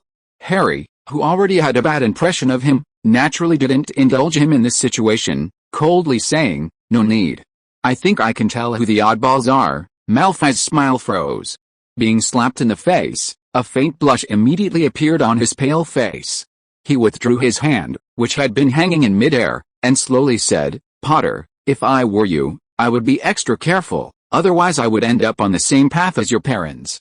They were ungrateful, influenced by associating with shady characters like the Weasleys or Hagrid." As soon as Malfoy finished speaking, Harry immediately stood up. Ron also stood up without saying a word, his face now as red as his hair. Chapter 16 Melee Wizard. Although they had only known each other for a short time, Ron already considered Harry a friend. Furthermore, Malfoy had not only offended Harry but also insulted Sherlock and himself, so Ron naturally had to step in. Harry, however, stared coldly at Malfoy. Say that again. Although he was introverted and disliked arguing, his parents were his Achilles heel, and he would never tolerate any insult to them. "Oh, you want to fight, don't you?" Malfoy was somewhat surprised by Harry and Ron's courage, but glancing at Goyle and Crabbe beside him, he immediately sneered. Out of the corner of his eye, he noticed that Sherlock hadn't stood up with Harry and Ron, and the contempt in his eyes deepened. A mudblood is a mudblood, nothing special. The Weasleys, though a disgrace to purebloods, were far superior to him. At this moment, Goyle and Crabbe, with the awareness of lackeys, stepped forward, looking down at the three of them. In truth, Harry's inner self wasn't as brave as his outward appearance suggested. Because Crabbe and Goyle were much bigger than him and Ron, he was somewhat bluffing. Ron was in a similar situation, both were just putting on a brave front. Being primary school students, their unconscious cowardice was immediately noticed by Goyle and Crabbe, who became even more disdainful. As for Sherlock, they, like Malfoy, didn't take him seriously at all. A cowardly mudblood was utterly insignificant. So, after discovering Harry and Ron's bluff and Sherlock's cowardice, Goyle acted first. He reached his wicked hand towards the chocolate frog next to Ron. "These are nice, but they're mine next, let go." Concerned about the food, Ron finally overcame his fear and lunged forward. Unfortunately, before he could even touch Goyle, the latter shoved him to the ground. Easily. Seeing this, Harry was stunned. At this moment, Goyle, who was a good 2 heads taller than him, reminded him of his cousin Dudley, who had always bullied him since childhood. He wanted to do something, but the psychological trauma he'd carried since childhood made his body somewhat unresponsive. Seeing Goyle laughing heartily and about to tear open the packaging, a thought sprouted in Harry's mind. I was bullied before I came to Hogwarts, and I'm still bullied after I come. What's the point of my trip? Just as Harry was about to despair, Goyle, who was about to tear open the snack, suddenly let out a scream. A strong hand suddenly gripped his wrist tightly. Goyle screamed and waved his hand, trying to break free, but the hand, though small, was like an iron clamp tightly constricting his wrist. I say, you guys. Sherlock, who had been ignored by the Malfoys and the others, slowly stood up. He gripped Goyle's wrist, his face showing helplessness. Shouldn't you ask before taking someone else's things? Goyle couldn't help but bend over in pain. Sherlock was already quite tall, and now that he stood upright, the one looking down at him became the one in control. Sherlock, Harry exclaimed in surprise at the sight, his voice filled with joy. At that moment, Sherlock's figure seemed incredibly tall in his eyes. Ron also struggled to his feet, his eyes filled with delight as he looked at Sherlock. A powerful figure was carrying him. Let him go. Crabbe reacted at this moment and charged towards Sherlock. Watch out. Harry finally overcame his fear and prepared to help. But before he could even reach him, the situation had changed. Facing Crabbe, who was yelling and charging at him, Sherlock nodded. Okay. He then released Goyle's hand. Goyle immediately fell to the ground. However, before his body even hit the ground, he received a swift and powerful hook punch to the chin from Sherlock. At the same time, Crabbe charged forward. Sherlock casually stretched out his leg. Thump! Crabbe fell face first into the dirt. Then, Sherlock withdrew the hand that had been used to deliver the hook punch to Goyle and promptly delivered another punch to Crabbe. Goyle and Crabbe were already clutching their heads and howling in pain. Although they were considered strong for their age, they were only 11 years old, and their resilience was questionable. Moreover, they were facing a professional like Sherlock. Sherlock's gaze shifted to Malfoy, whose face had paled and who was retreating, and he gave him a friendly smile. Mr. Malfoy, a pureblood, would you like to give it a try? To Malfoy, Sherlock's smile was like that of a demon. He never imagined that the other man could defeat Goyle and Crabbe single-handedly. No, not defeat, but utterly crush them. This guy didn't seem like a wizard at all. He had completely lost his earlier arrogance, retreating hastily and quickly leaving the carriage. Crabbe and Goyle followed closely behind, scrambling and crawling away. Sherlock didn't stop them, letting them go. Harry and Ron looked at Sherlock with nothing but admiration. The previous thought resurfaced in Harry's mind, if only he could stay with him forever. Amazing, Sherlock, how did you do that? They're too weak, Sherlock said without a hint of pride. My family used to have a tutor teach me a little fencing and boxing. Boxing, fencing. Harry and Ron exchanged bewildered glances, their minds involuntarily conjuring images of Sherlock wielding his wand like a sword in combat. A melee wizard? How bizarre. Mudblood is an insult, Sherlock suddenly spoke, interrupting Harry and Ron's reverie. Harry looked at Ron in confusion, who paused, seemingly still reeling from the shock. After a moment, he explained in a low voice, it's a very offensive and vicious term for muggles, extremely offensive. Only evil, incorrigible, and utterly despicable dark wizards would call muggles that. I see, Sherlock looked thoughtful. Is Malfoy one of those people? Not really, although Ron disliked the Malfoys and their family, he didn't think they were that bad. So he added, those Slytherin guys would call them that too. Malfoy is definitely going to Slytherin. Hearing Ron's explanation, Sherlock thought for a moment and said, Ron, I have 2 questions. Chapter 17 Sherlock's 2 questions. What's the question? Ron perked up at the thought that Sherlock was actually asking him for advice. This gave him a feeling that the boss needs me. First, what are the characteristics of each of the 4 houses? Second, didn't you know that the word muggle also carries a discriminatory connotation? Sherlock clasped his hands together, resting his chin on his hand, his eyes fixed intently on Ron, awaiting his explanation. What? Ron was shocked. Muggle, how could it be a discriminatory term? He answered the second question first. After all, compared to the first, the second question was much more impactful. The Gorgons, he had never meant any discrimination when calling someone a muggle since childhood. His father was fascinated by the muggle world and treated them with extreme kindness. That's why they were looked down upon by pure-blood families like the Malfoys, who considered them a disgrace to the honor of the 28 holy races. But now Sherlock was saying that Muggle was also a derogatory term? Impossible, absolutely impossible. Harry, standing nearby, chimed in, "Sherlock, you're wrong this time. Hagrid calls him that too." Sherlock shook his head, offering no direct explanation, but instead continued asking, "How do you spell Muggle?" Muggle. Before Ron could even process it, Harry had already given the answer. Sherlock frowned. "Don't you see anything wrong with that?" Ron remained completely bewildered. Harry hadn't initially thought anything was amiss either. But after Sherlock's prompting, he thought for a moment and realized what was happening. "You mean, a word root?" Sherlock nodded, looking at Ron's still blank expression with some surprise. "So, wizarding families don't learn vocabulary?" Ron coughed twice, his ears turning red again. "We do. Of course we do. But I don't see anything wrong with this word." Sherlock looked at Harry. Although he didn't know why, Harry definitely understood Sherlock's gaze. So he took the initiative to explain to Ron, "The root of Muggle is mug, isn't that a cup?" Ron quickly retorted, trying to appear less ignorant. Harry sighed. "Besides a cup, it has another meaning." At Sherlock's prompting, Harry carefully explained to Ron that the root of Muggle, mug, besides meaning cup, also means fool. Ron's mouth dropped open in surprise, speechless for a moment. This was indeed a new concept for him. Sherlock was right, people from wizarding families really don't study vocabulary properly. Seeing Ron's expression, Harry thought to himself. At the same time, he felt even more impressed with Sherlock. Despite growing up in a non-wizarding family like himself, he not only knew so much about the non-magical world and was proficient in all sorts of things, but he also knew boxing and fencing, and was even skilled in magic. Truly amazing. Noticing Ron's low spirits, Sherlock patted him on the shoulder. "Don't worry too much about it.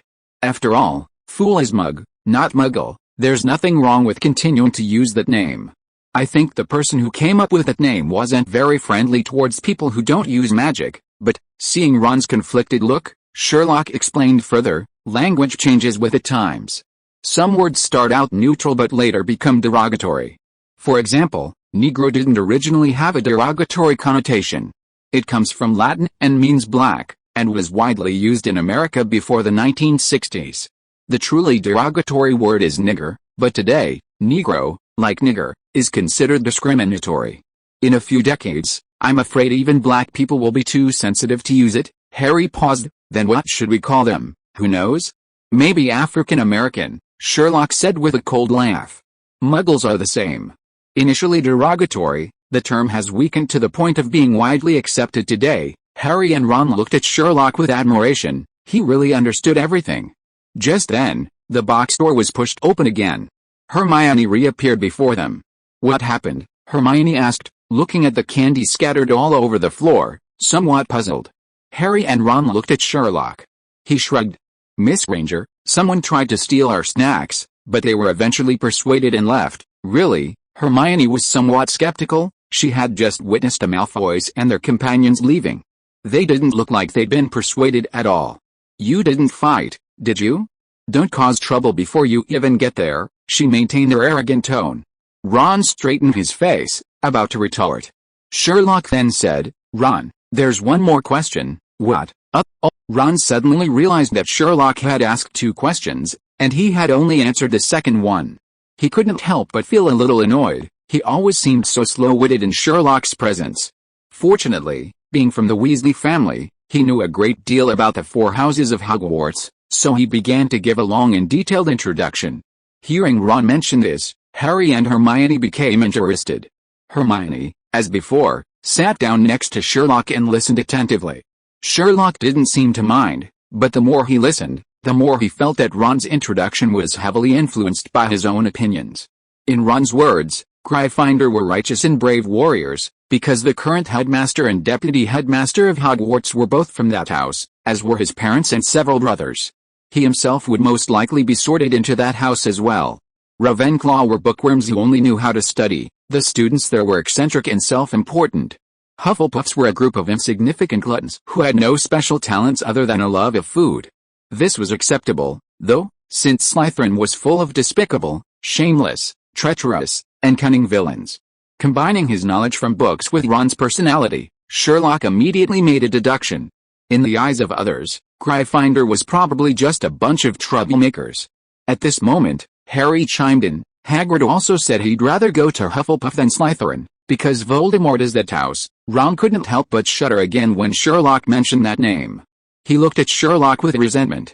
I know you're not afraid, but you probably can't consider the feelings of us. Sherlock didn't care about other people's opinions.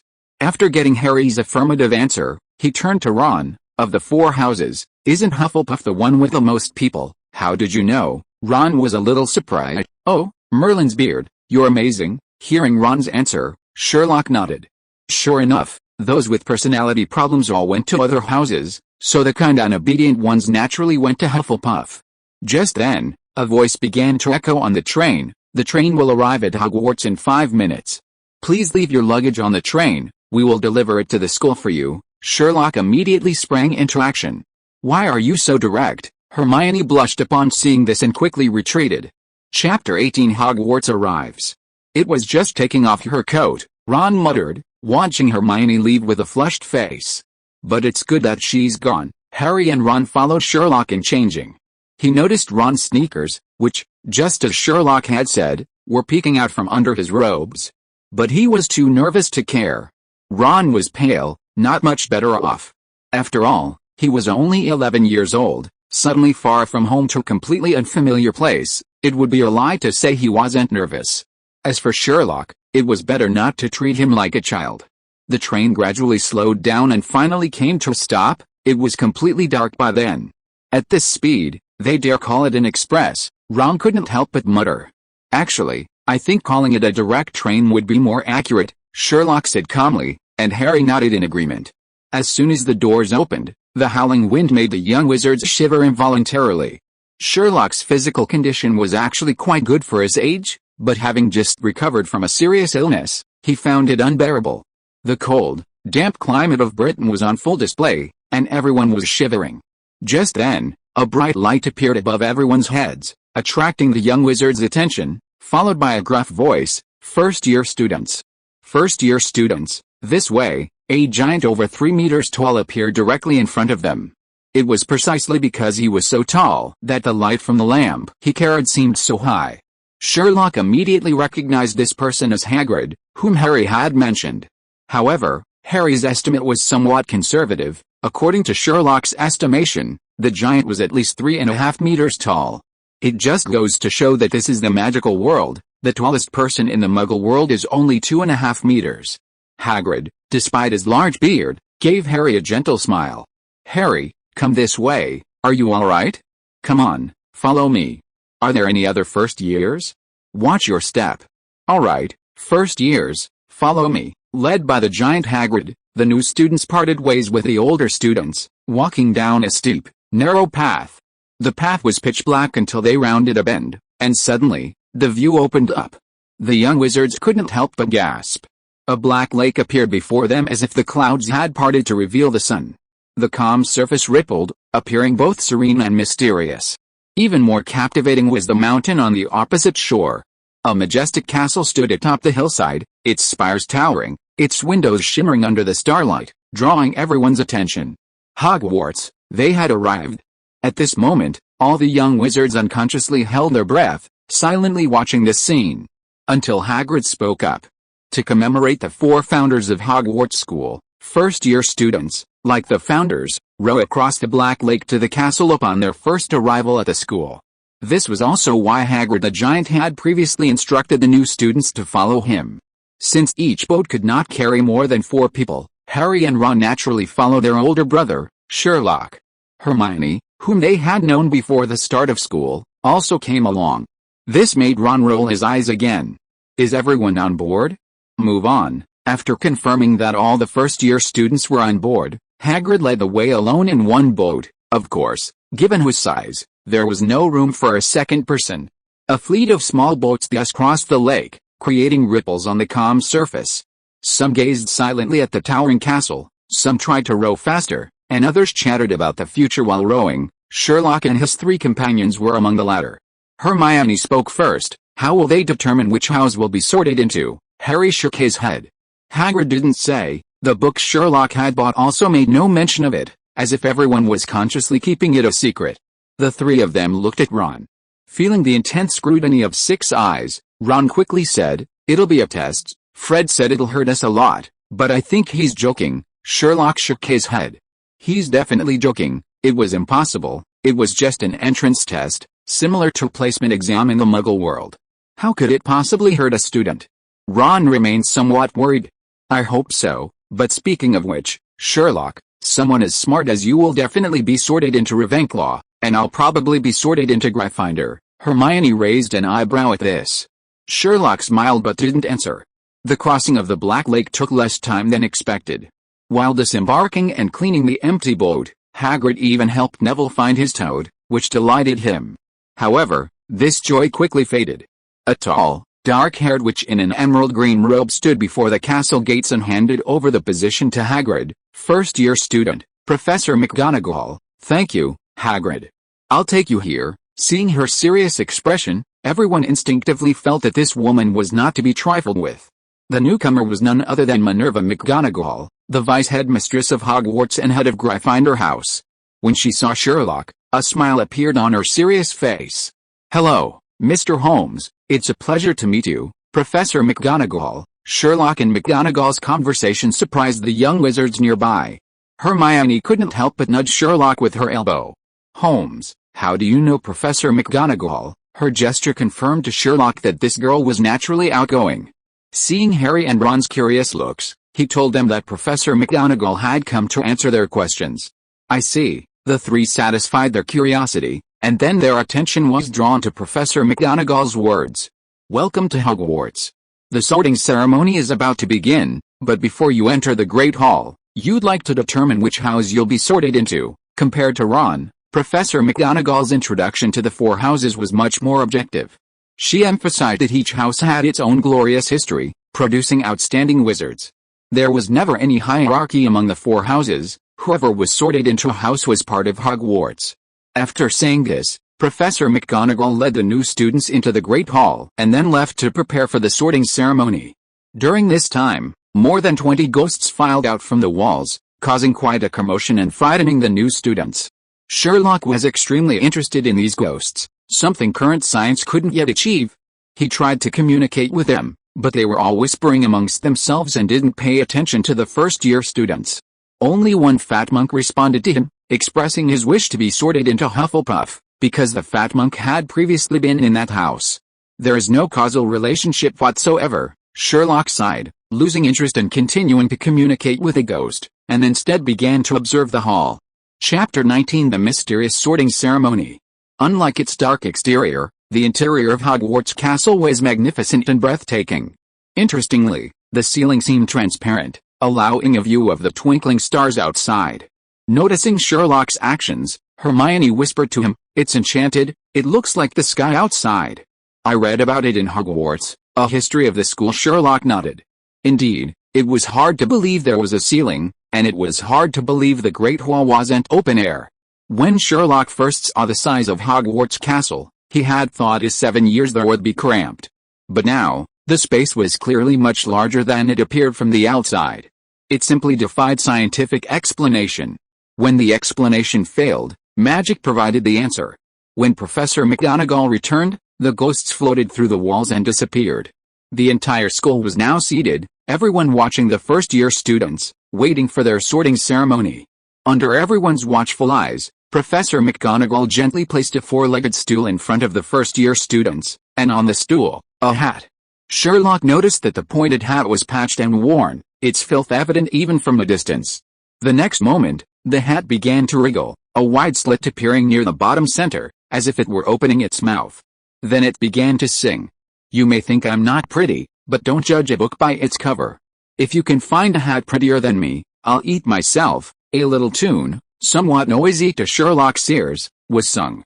The hat's singing wasn't very good, and its tune was far inferior to her own violin playing. However, it did provide Sherlock with some information, mainly introductions to the 4 houses. Its introductions were equally objective and more professional than McGonagall's. Simply put, Gryffindor, brave and fearless, represented by the lion, symbolizing the 4 elemental fires. Hufflepuff, honest and loyal, represented by the badger, symbolizing the earth element. Ravenclaw, wise and learned, represented by the eagle, symbolizing the air element. Slytherin, clever and ambitious, represented by the snake, symbolizing the water element. The first-year students now understood that all they needed to do was wear the hat. "I'm going to kill Fred," Ron couldn't help but say to Sherlock and Harry. "He talks like he's going to fight a troll." Harry and Hermione both secretly breathed a sigh of relief, clearly having been very nervous. Sherlock, of course, wasn't nervous, but felt things were getting increasingly interesting. The sorting ceremony had begun. McGonagall, holding a roll of parchment, took a few steps forward and called out the first name. Hannah Abbott. A little girl with 2 golden braids stumbled out of the line under the gaze of the entire school, nervously putting on the hat. For some unknown reason, a moment later, the hat called out Hufflepuff. The people at the table to her right applauded and cheered, welcoming her to their table. The fat monk ghost, who had greeted Sherlock, also waved happily to her. Then, one freshman after another was called out by McGonagall, put on the hat, soared into their house, and take off the hat. The mechanical repetition was utterly uninspired. Soon, the name of the person with Sherlock was called. Hermione Granger. Hermione was so nervous that she even forgot to greet them, practically running to her chair. She hurriedly put the hat on her head. Finally, the hat called out Gryffindor. Ron snorted, clearly slightly annoyed that the girl might be sorted into the same house as him. Sherlock, however, watched the scene with interest. He didn't care about Ron's little thoughts. What he cared about was the time the hat took to sort into their house. Sometimes the hat would immediately call out the house name, but sometimes it would take some time to make a decision. For example, Hermione's took almost 4 minutes. This was the longest sorting process among all the previous sorted students, giving the impression that even the hat seemed hesitant. So the question arose, how long would it take when it was his turn, and which house would he be sorted into? In fact, Sherlock had already considered this question when the hat sang that little tune. The result was, anything was possible. Courage? He had never lacked it. The fundamental reason he chose to come to Hogwarts was his desire to explore the unknown. If necessary, he could even disregard life and death. That feeling only fueled his excitement. Integrity? One of his interests was fighting crime. While his methods might not be lawful good, they certainly weren't evil, and the outcome would always be just. Intelligence? Needless to say, although due to his family, he had once thought himself an idiot before meeting the other children. Cleverness and ambition? He undoubtedly possessed both, and judging from the little tune the sorting hat had just sang, his self-importance and disregard for rules were a perfect fit for Slytherin. Therefore, even for Sherlock, skilled in reasoning and analysis, it was difficult to predict which house he would be sorted into. If only she could ask Hermione what would happen if she wore the hat, Miss Granger would surely be happy to answer. Unfortunately, she couldn't. Because each new student, after choosing their house, would leave their current group and go to their assigned house, where the upperclassmen of their house would be waiting to welcome them. Just then, McGonagall saw Hermione already seated amidst the welcoming crowd of Gryffindor upperclassmen, her gaze returning to the parchment. Her gaze paused slightly, and she called out the next new student's name, Sherlock Holmes. Hearing their name, Sherlock hadn't said anything, but Harry and Ron immediately tense up. Don't go to Slytherin, definitely Gryffindor. Besides their 2 friends, others were naturally paying attention to Sherlock. News of his reprimand of Malfoy and his friends on the train had spread, and students who knew the story would inevitably notice him. Not to mention Sherlock's striking appearance. Furthermore, McGonagall had also mentioned this observant and analytical young wizard to Dumbledore.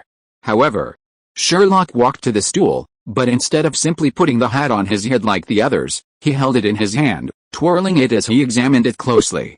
The entire audience of teachers and students was astonished. McGonagall, who was presiding over the sorting ceremony, was even more surprised.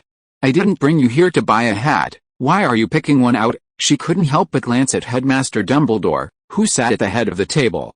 Chapter 20 The Sorting Hat. This is too hard for me. When they saw Sherlock not wearing the sorting hat, but instead carefully examining it, not only McGonagall but even Dumbledore became interested. He leaned forward slightly, squinting at Sherlock, but didn't say anything to stop him.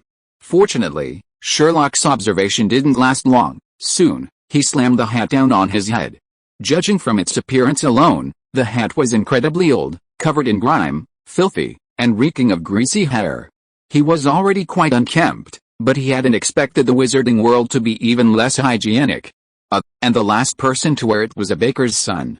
Just as Sherlock was pondering this, a faint voice sounded in his ear. "Oh, I'm sorry to have offended you, but I'm just a hat, I can't wash myself." "But how did you know that the previous child was a baker's son?" Sherlock was taken aback at first, then his eyes lit up. "Interesting. You can actually read minds." His thoughts had been captured by a hat. The magical world was truly amazing. No, they are merely some superficial thoughts, and you would have to make sure you didn't deliberately hide them. I am not a dark magic object. I do not possess the ability to legitimize, the hat explained first, then continued. "So, can you answer my question now?" Sensing the hat's persistence, and out of interest in the hat itself, Sherlock granted his request. "A very simple deduction. Your hat brim has tinfoil scraps and white flour residue stuck to it, and a wheat scent that masks the smell of hair oil." Of course, the little boy's behavior already reveals his family situation. These are just further confirmations. Interesting. Brilliant. Unparalleled wisdom, admirable courage, a truly kind heart, and the ability to defy rules. Difficult, so very difficult. Defiance of authority, challenge to rules. You will achieve great things, in a moment of your will. Slytherin will help you to glory, without a doubt. Wise and learned, passionate about research, an infinite thirst for the unknown. Good, Ravenclaw can further enhance your insightful eyes and agile mind. Your wish is to punish evil and fight crime? Good heavens, what a pity. If Madame Hufflepuff were still here, she would absolutely adore you. But your unwavering courage is even more captivating. If I didn't sort you into Gryffindor, Professor McGonagall would surely kill me. This is so difficult. Sensing the sorting hat's dilemma, Sherlock calmly said, "On this point, I think courage is the best substitute for foolishness." And so, Sherlock and the hat began a friendly and cordial conversation. The sorting ceremony at Hogwarts Great Hall. The entire school fell silent. Was it really that difficult? The last little girl had already lasted quite a while, and this little boy had even lasted longer? Noticing Sherlock's long, hooked nose, many upperclassmen secretly memorized the boy's name. Sherlock Holmes. The outside discussions grew louder, but Sherlock remained completely unaware. Of course, even if he knew, he wouldn't care. He was having a pleasant conversation with the sorting hat. "What? I can see that you're not lacking in courage. Fearless courage could make you a hero. Don't try to turn people into heroes. Heroes don't exist, and even if they did, I wouldn't be one of them. But, emotional impulses are a loser's physical defect. Wisdom is the new sexy trend." The sorting hat was in a dilemma. This young wizard possessed characteristics of all four houses. So theoretically, placing him in any house wouldn't be a problem. However, as his conversation with Sherlock deepened, the sorting hat developed a certain inclination. The main issue was the choice between Gryffindor and Ravenclaw. The hat originally intended to place him in Ravenclaw. After all, even Sherlock himself had said that wisdom was the new sexy trend. But before making a decision, the hat astutely noticed a problem. He realized that Sherlock would only learn and understand knowledge that could be useful to him. This clashed with Ravenclaw's traits. For others, this would be a minor matter. But for Sherlock, it became the key to his decision. Sherlock treats knowledge as a tool, learning only what's useful and ignoring what's not, unlike the true Ravenclaw who are simply filled with a strong thirst and pursuit of knowledge. On the contrary, his courage is impeccable, he possesses an immense thirst for adventure, and his inner courage is enough to overcome any obstacle. Although Sherlock himself said that courage is the best substitute for foolishness, this is not a problem for him. Because he is truly brave. The Ravenclaw eaglets spend their time learning, leaving little time for adventure. Gryffindor, however, is different. The lion cubs are eager to team up with him. Finally, when Sherlock learns from the hat that Ravenclaw has many knowledgeable individuals, his eyes light up. Great! This way, when he needs information, he can directly ask them without having to spend time learning himself. This frees up more time for exploration. Thus, after much deliberation, the hat respects Sherlock's wishes and makes the final decision. Gryffindor. Sherlock took off his hat, said goodbye, and walked over to the Gryffindor table. Congratulations, Hermione was naturally delighted to see someone she knew sorted with her. She was about to say something when Ron's two older brothers, the Weasley twins, squeezed in. "We were just saying Miss Granger almost got a hat embarrassment. And now the real hat embarrassment is here. Hat embarrassment? What's that? Hearing the new term, Sherlock immediately became interested. It means the hat feels embarrassed, because it doesn't know which house to sort you into. You two shut up. The Gryffindor prefect, Percy Weasley, the twins and Ron's older brother, rubbed his temples and said somewhat helplessly, "They're notorious troublemakers throughout Hogwarts, Holmes. Don't listen to their nonsense." Since becoming a prefect, Percy had been working hard. For example, he believed that a prefect had a responsibility to maintain the good image of the house in front of the new students. So he absolutely couldn't let the twins lead Sherlock, the new student, astray, not even if they were his own brothers. He then explained the official meaning of hat embarrassment to Sherlock and introduced himself. Chapter 21: The Once-in-50-Year Sorting Problem. Hogwarts Castle. Professor McGonagall was still presiding over the sorting ceremony. However, her thoughts lingered on Sherlock Holmes, who had just been sorted into Gryffindor. She hadn't expected that this young wizard, who had made a deep impression on her before the start of school, would be a true hatstall, just like herself. This somewhat sarcastic term for the sorting hat actually has a more common name, the hatstall. As the name suggests, this refers to students who takes longer than a certain amount of time to be sorted, generally agreed to be 5 minutes, and whose personality traits are suitable for several different houses at Hogwarts, making the sorting hat struggle. A true hatstall is rare, occurring only about once every 50 years. Most of the time, students come close to being hatstalls, like Granger before Holmes. Many years ago, on McGonagall's first night there, she attracted everyone's attention because the sorting hat took a full 5.5 minutes, mainly because it hesitated between Gryffindor and Ravenclaw. But in the end, it chose Gryffindor for her. Even today, she still feels that going to Ravenclaw would be a good choice. This feeling is especially strong after becoming head of Gryffindor, when facing a group of audacious troublemakers. However, over the years, the sorting hat has consistently stuck to its opinion that Gryffindor is a better fit for her. It's been almost 50 years since she enrolled. She had almost forgotten about it. But Sherlock Holmes and Hermione Granger have reopened her long-buried memories. You see, the sorting hat hesitated for a long time when choosing a house for her current colleague, head of Ravenclaw, Flitwick. But ultimately, the sorting hat made the opposite decision to McGonagall, sorting Flitwick into Ravenclaw. Over the years, this has inevitably become a topic of casual conversation between her and Professor Flitwick. They've both happily imagined that if they had been more resolute or hesitant in their youth, perhaps their positions would have been reversed. So today, McGonagall would be the head of Ravenclaw, and Flitwick would be the head of Gryffindor. Thinking of this, she couldn't help but glance towards the stage. Sensing her gaze, Professor Flitwick smiled at her. Clearly, Sherlock and Hermione reminded Professor Flitwick of McGonagall and himself from years past. McGonagall looked away and then at Sherlock, finding him talking to Percy, the Gryffindor prefect. Percy's expression seemed rather strange, though she didn't know what Sherlock had said. Percy was indeed somewhat embarrassed. After hearing his explanation of the sorting problem, Sherlock had simply said, "It doesn't sound any different, their explanations are actually easier to accept." With just one sentence, Sherlock had successfully silenced Percy. Did this freshman even know how to speak? She was a prefect. Ho ha ho ha, the twin brothers burst into laughter. Well done.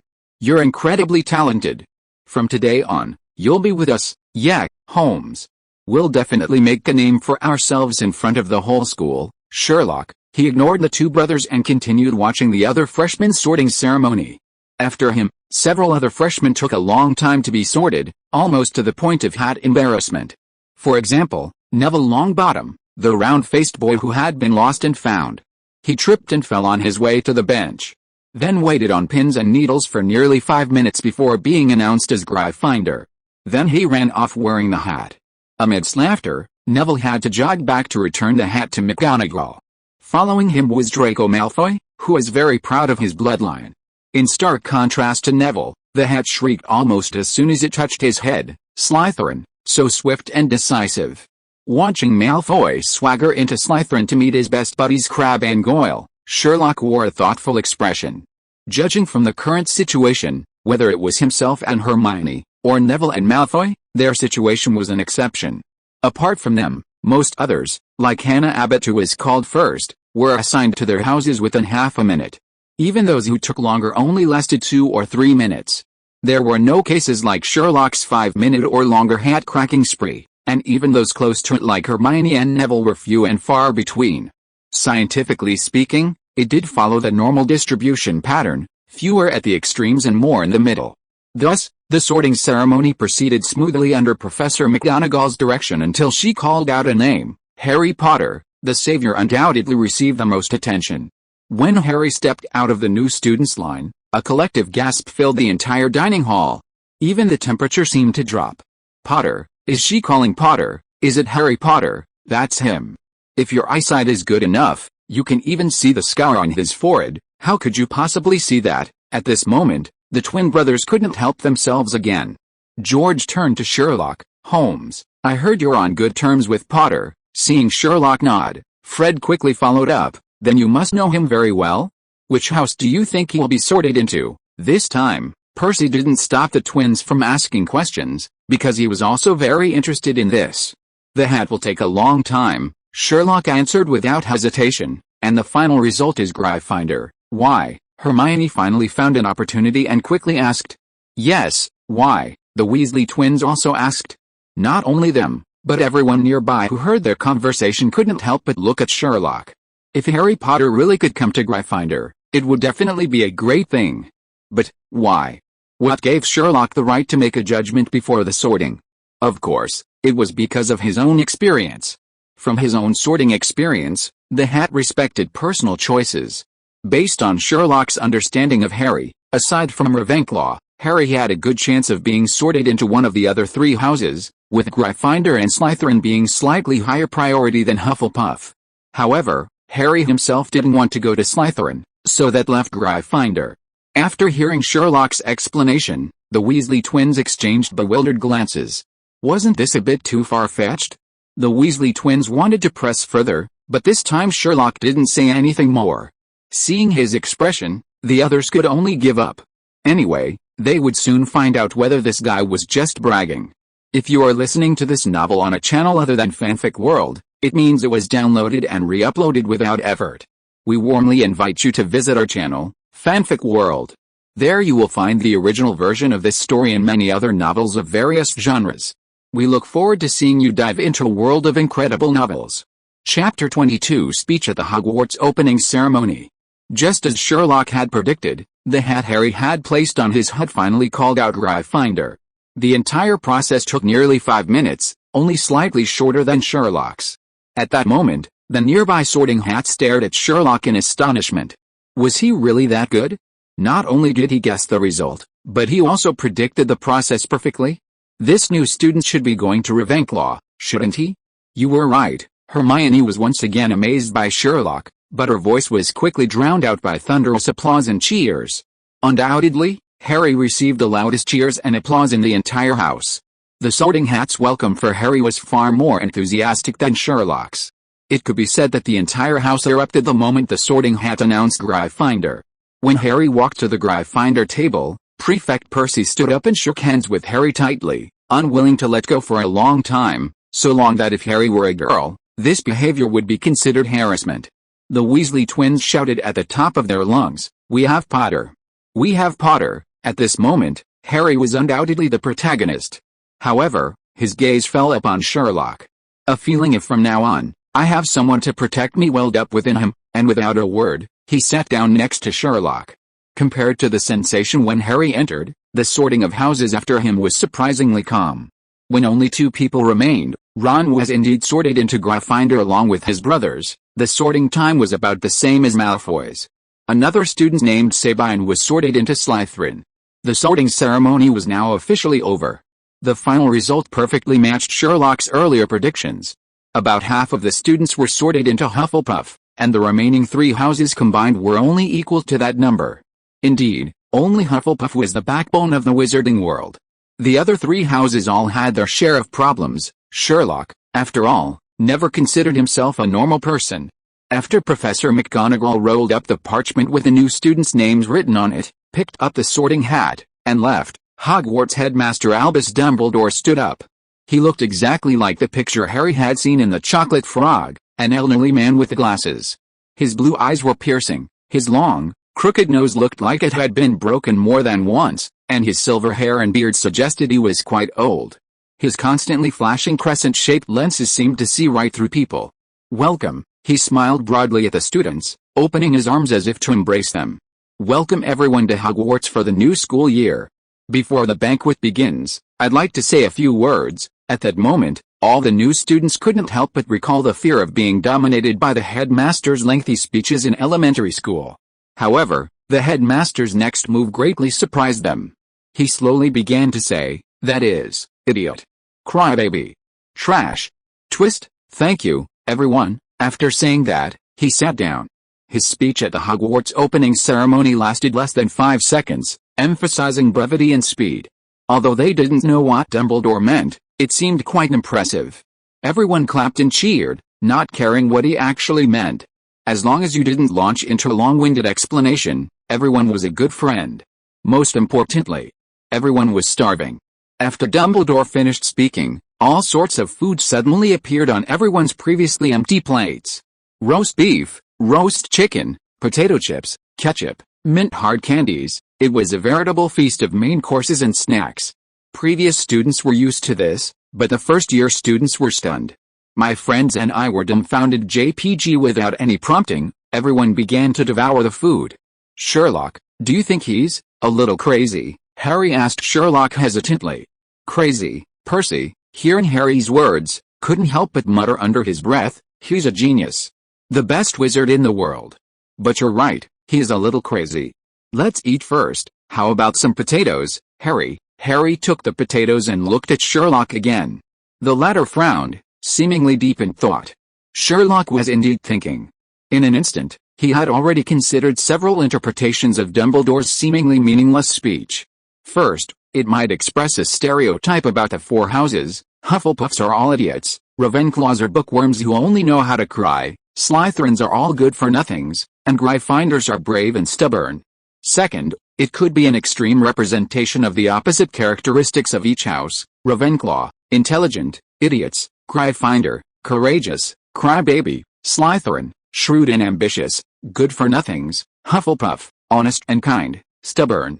Finally, it could be the four houses' views on others. Ravenclaw thinks everyone else is an idiot. Gryffindor thinks other students are cowardly crybabies. Slytherin, arrogant about their noble blood, thinks everyone else is good for nothing. Hufflepuff thinks the other houses are too strong-willed and stubborn. But it didn't matter. He was already at Hogwarts. Figuring these things out was only a matter of time. After a busy day, the new students were starving. To be fair, the food and drinks prepared for the new students at the Hogwarts opening ceremony were quite good. They could practically be called gourmet food. After all, this was a country notorious for its terrible cuisine. Sherlock wasn't picky about food and drink, but he'd eat more when it tasted good. Harry, needless to say, was even less so. While the Dursleys hadn't let him go hungry, they'd never let him eat to his heart's content either. So he ate everything on the table. When everyone finished, the plates were spotless on their own, requiring no manual cleaning. This once again amazed the new students. Seeing that everyone was full, Dumbledore stood up for the second time. Compared to before, his speech this time was much more serious. Autumn is in the air, the weather is getting cooler, and another school year has begun. In the new year, I hope everyone will continue to work hard, constantly improve their understanding, diligently study magical theory, and continuously strengthen their practical training, achieving excellent results at the end of the term. Upperclassmen must strictly demand of themselves, taking the lead in abiding by school rules and regulations, and setting a good example for the newly enrolled first-year students.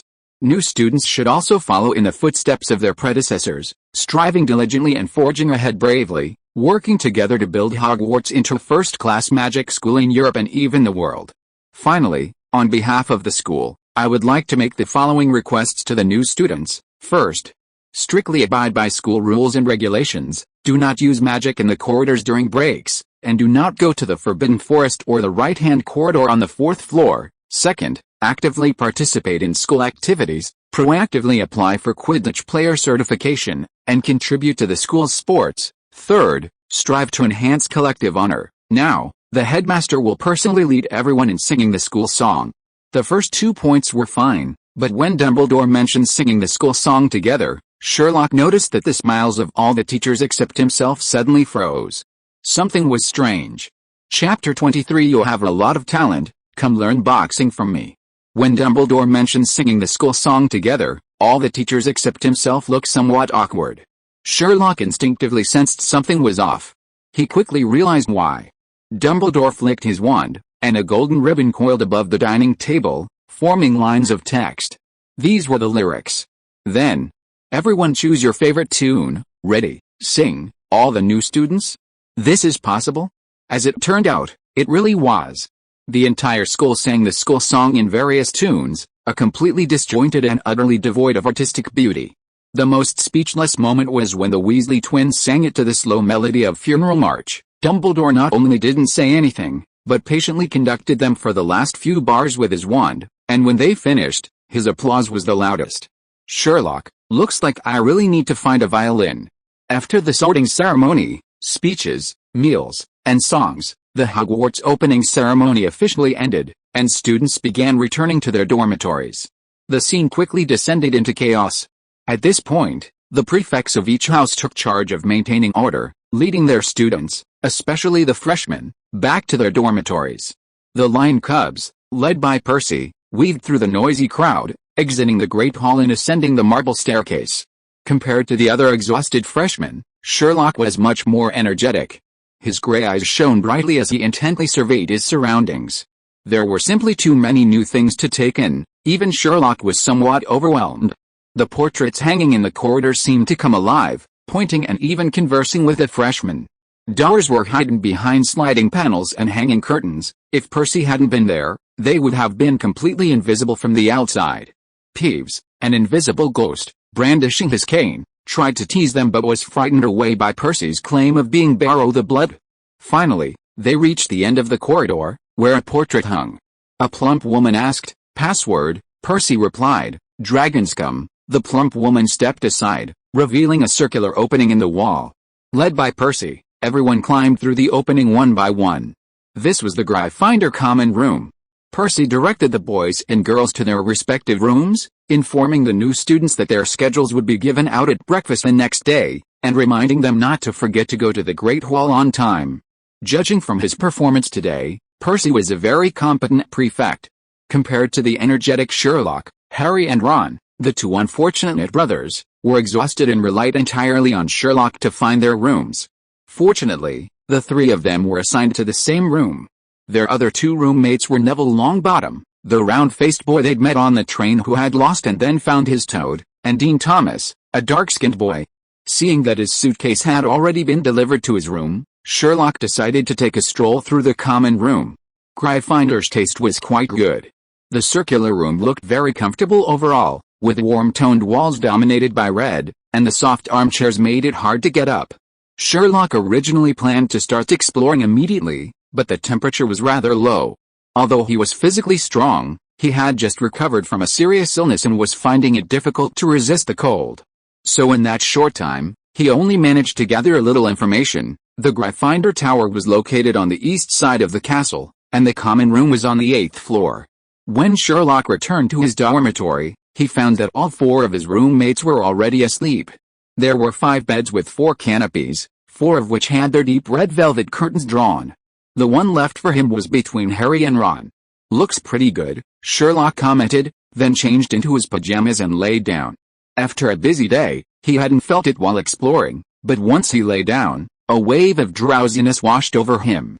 Sherlock quickly fell into deep sleep. Nothing happened at night. The next morning, Sherlock opened his eyes to find his 4 roommates still fast asleep. He hadn't intended to wake them, but the noise of him getting up jolted Harry awake. Growing up in the Dursleys had instilled in Harry a habit of being easily startled by the slightest noise. Seeing his soon-to-be brethren all ready to go, Harry quickly sat up and asked, "Sherlock, where are you going?" When Sherlock said he was going for his morning exercise, Harry hesitated for a moment before deciding to go with him. "A wise decision," Sherlock said with satisfaction. "A healthy body and a clear mind are prerequisites for solving any problem." Harry nodded repeatedly. He had come to understand this more and more clearly since meeting Sherlock. He had initially tried to call Ron along. However, Ron lacked Sherlock's self-discipline and Harry's determination to follow him, so after decisively refusing them, he continued to sleep soundly. In the end, Sherlock led Harry out of the dormitory, beginning their first exploration of Hogwarts. During their morning exercise, Sherlock unexpectedly discovered that the savior of the magical world was indeed quite capable. Harry's upbringing, living for years in a dark, cramped storage room and never having enough to eat or drink, made him appear smaller and thinner than his peers. His gaunt face, prominent kneecaps, messy black hair, and green eyes were his most distinctive physical features. His round-framed glasses, originally held together with a lot of transparent tape, had been magically repaired by Sherlock. He was now wearing a robe that fit his size. Otherwise, in Dudley's old clothes, he would have looked even smaller than his actual size. However, despite his slender frame, Harry was agile and quick-witted, a true nimble fighter. With proper training, he would undoubtedly have a bright future. Therefore, Sherlock decisively extended an invitation. "You have a lot of talent, learn to box with me, Harry." Degree. In the end, Harry didn't accept Sherlock's offer. Although he also thought boxing was cool, the idea of a wizard engaging in close combat seemed a bit too strange. Sherlock couldn't help but feel a little disappointed. As he anticipated, he would still need one or two assistants at Hogwarts. He was currently getting along quite well with Harry and had originally planned to give him a good talking to. Unexpectedly, Harry refused. After morning practice, Sherlock and Harry arrived at the Great Hall. Ron, Neville, and Thomas were already there. Today is Sherlock Holmes's birthday. Chapter 24 Hermione, provoked by Sherlock. Upon seeing Sherlock and Harry, Ron and Thomas immediately stood up and waved vigorously.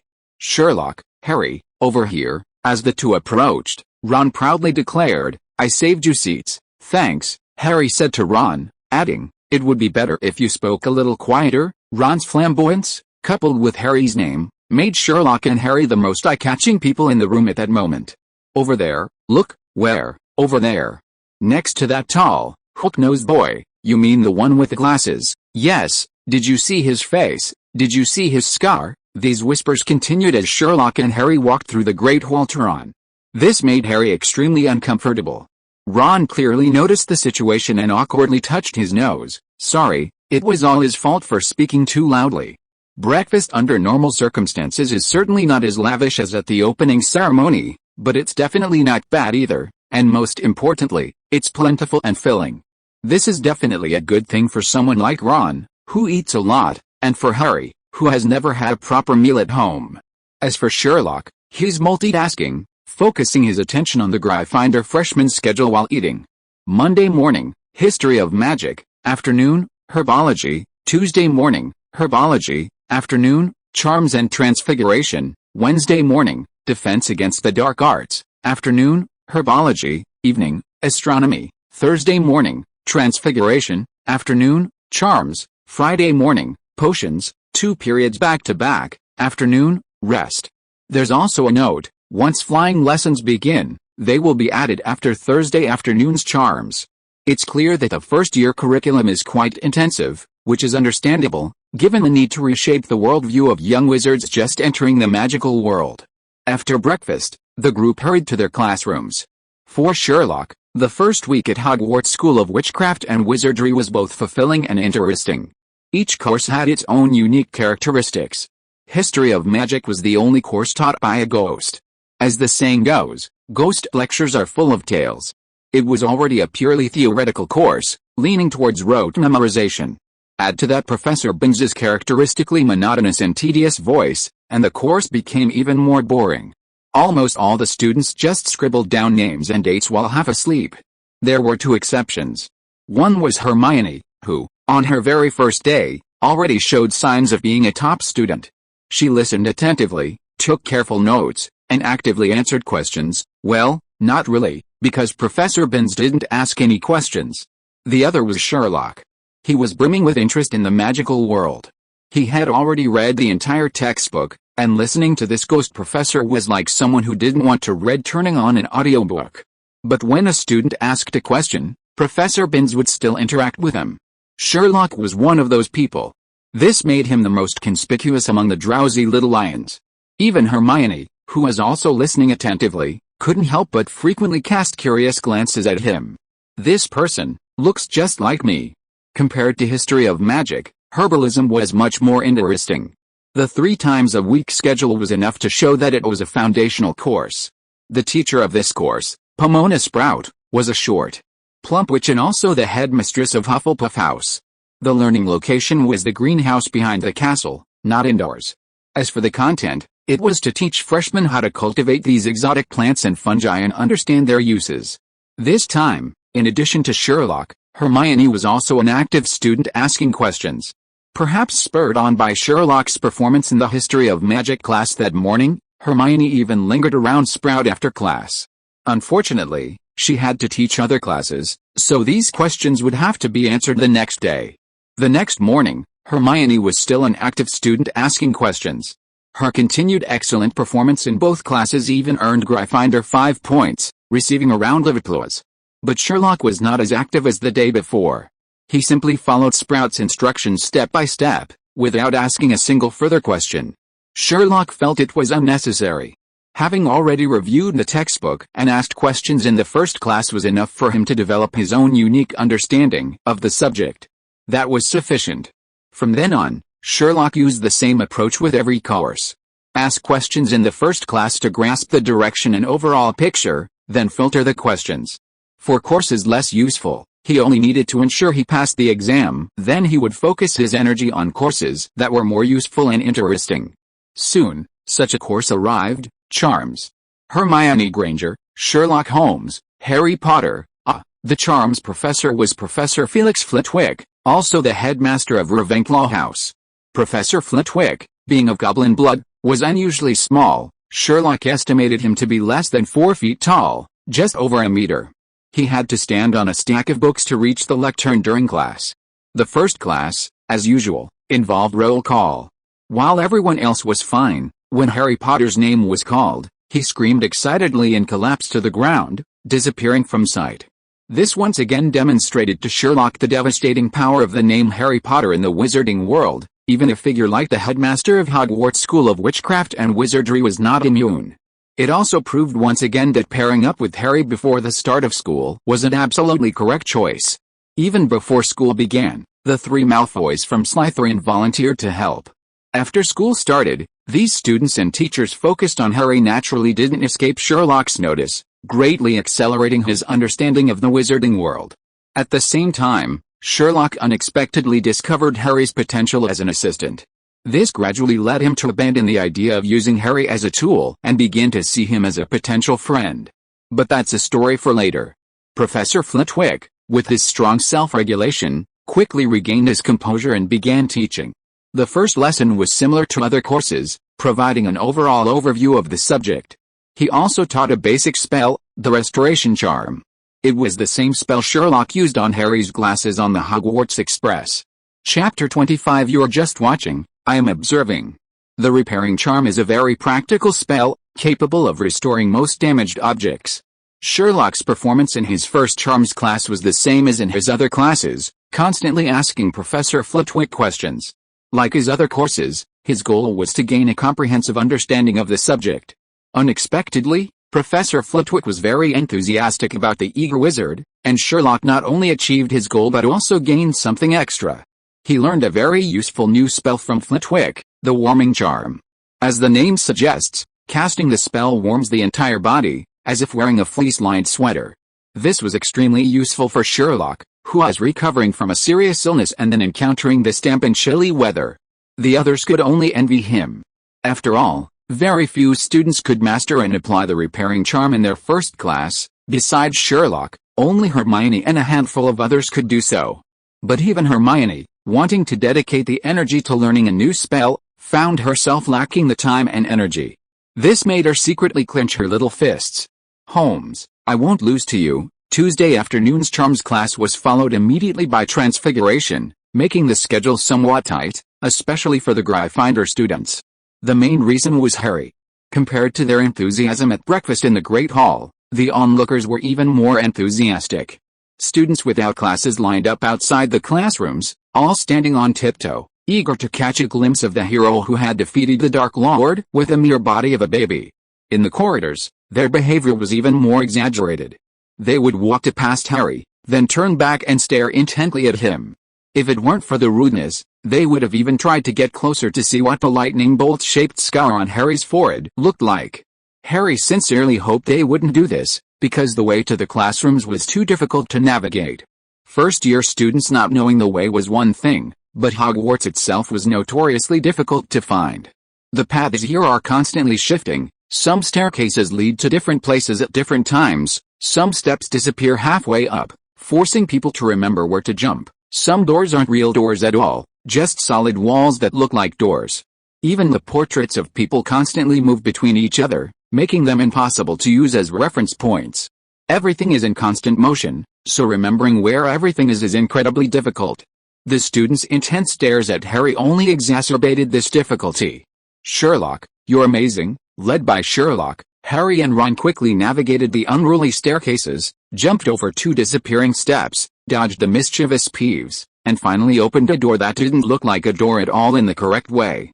Harry couldn't help but exclaim with genuine praise. How did you remember such a complicated path? Sherlock smiled slightly. You could do it too, me. Harry pointed to himself, looking completely bewildered.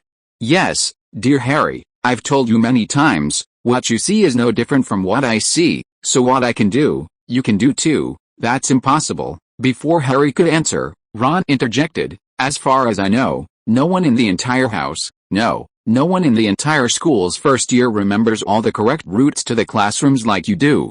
Even including the older students, probably only George and Fred could do it. Harry nodded repeatedly, clearly agreeing with Ron. Sherlock slightly turned aside, dodging the ghost that suddenly darted out from behind the door.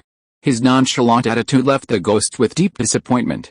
He explained, Harry, remember when we first met, I told you that your uncle took you to the station, and you seemed quite surprised. That's right. Recalling their first meeting, Harry was still surprised. But after I explained the reasoning process to you, you seemed to find everything so obvious. Yes, every time I hear you explain these reasons, things always seem so obvious, almost ridiculously simple, that I could even deduce them myself. Harry scratched his head, somewhat puzzled, and asked, but before you explain the reasoning process, I'm always confused by every step of your reasoning. Me too, Ron interjected again, slightly unconvinced, but I still think our eyesight is no worse than yours. You're not actually wrong, huh? Ron was taken aback. Wait, I was just saying it casually. Why did you actually admit it? The problem is that you're looking, not observing. There's a clear difference between the two. Seeing Harry and Ron's bewildered expressions, Sherlock paused, then continued, for example, you've been at school for 3 days now. Do you know how many staircases there are in the castle? Harry, I don't know. Ron, how could you possibly know that? Because you're not observing, you're just looking. That's exactly what I'm trying to point out. Hogwarts has 142 staircases, and there are 3 types, 9, 12, and 14 steps. Gryffindor House is located on the east side of the castle, and its common room is on the 8th floor of the tower. Together with the observatory and Ravenclaw House, they are the 3 tallest towers in the school. I know this because I not only looked, I observed. These words completely stunned Harry and Ron. Alright, we're in the classroom now. We can talk about this later if we're interested. Because Sherlock was leading the way, the group arrived at the classroom 5 minutes before class. Even so, the classroom was chaotic. This was mainly because Professor McGonagall, who was to teach the class, hadn't arrived yet. She was the head of Gryffindor House and the deputy headmistress of Hogwarts, known for her strictness and fairness. If she were in the classroom, the students certainly wouldn't dare to misbehave. What's that cat over there? Ron exclaimed, looking around the classroom in surprise. Sherlock, of course, had noticed the kitten perched on the podium even earlier. After staring at the cat for a few seconds, a meaningful smile suddenly appeared on his lips. Harry, guess where this cat came from? Maybe Professor McGonagall's pet, Harry answered uncertainly. No, perfect. Let me demonstrate to you the process of forming deductions through observation. Amidst the astonished gazes of those nearby, Sherlock strode to the podium, grabbed the kitten by the scruff of its neck, and lifted it up. End of this chapter. Thank you so much for reading until the end. Don't forget to give it a like. Looking for more exclusive content and immediate access? Subscribe to our Patreon. Remember, every like, subscription or donation encourages us to continue. Thank you all. See you in the next video.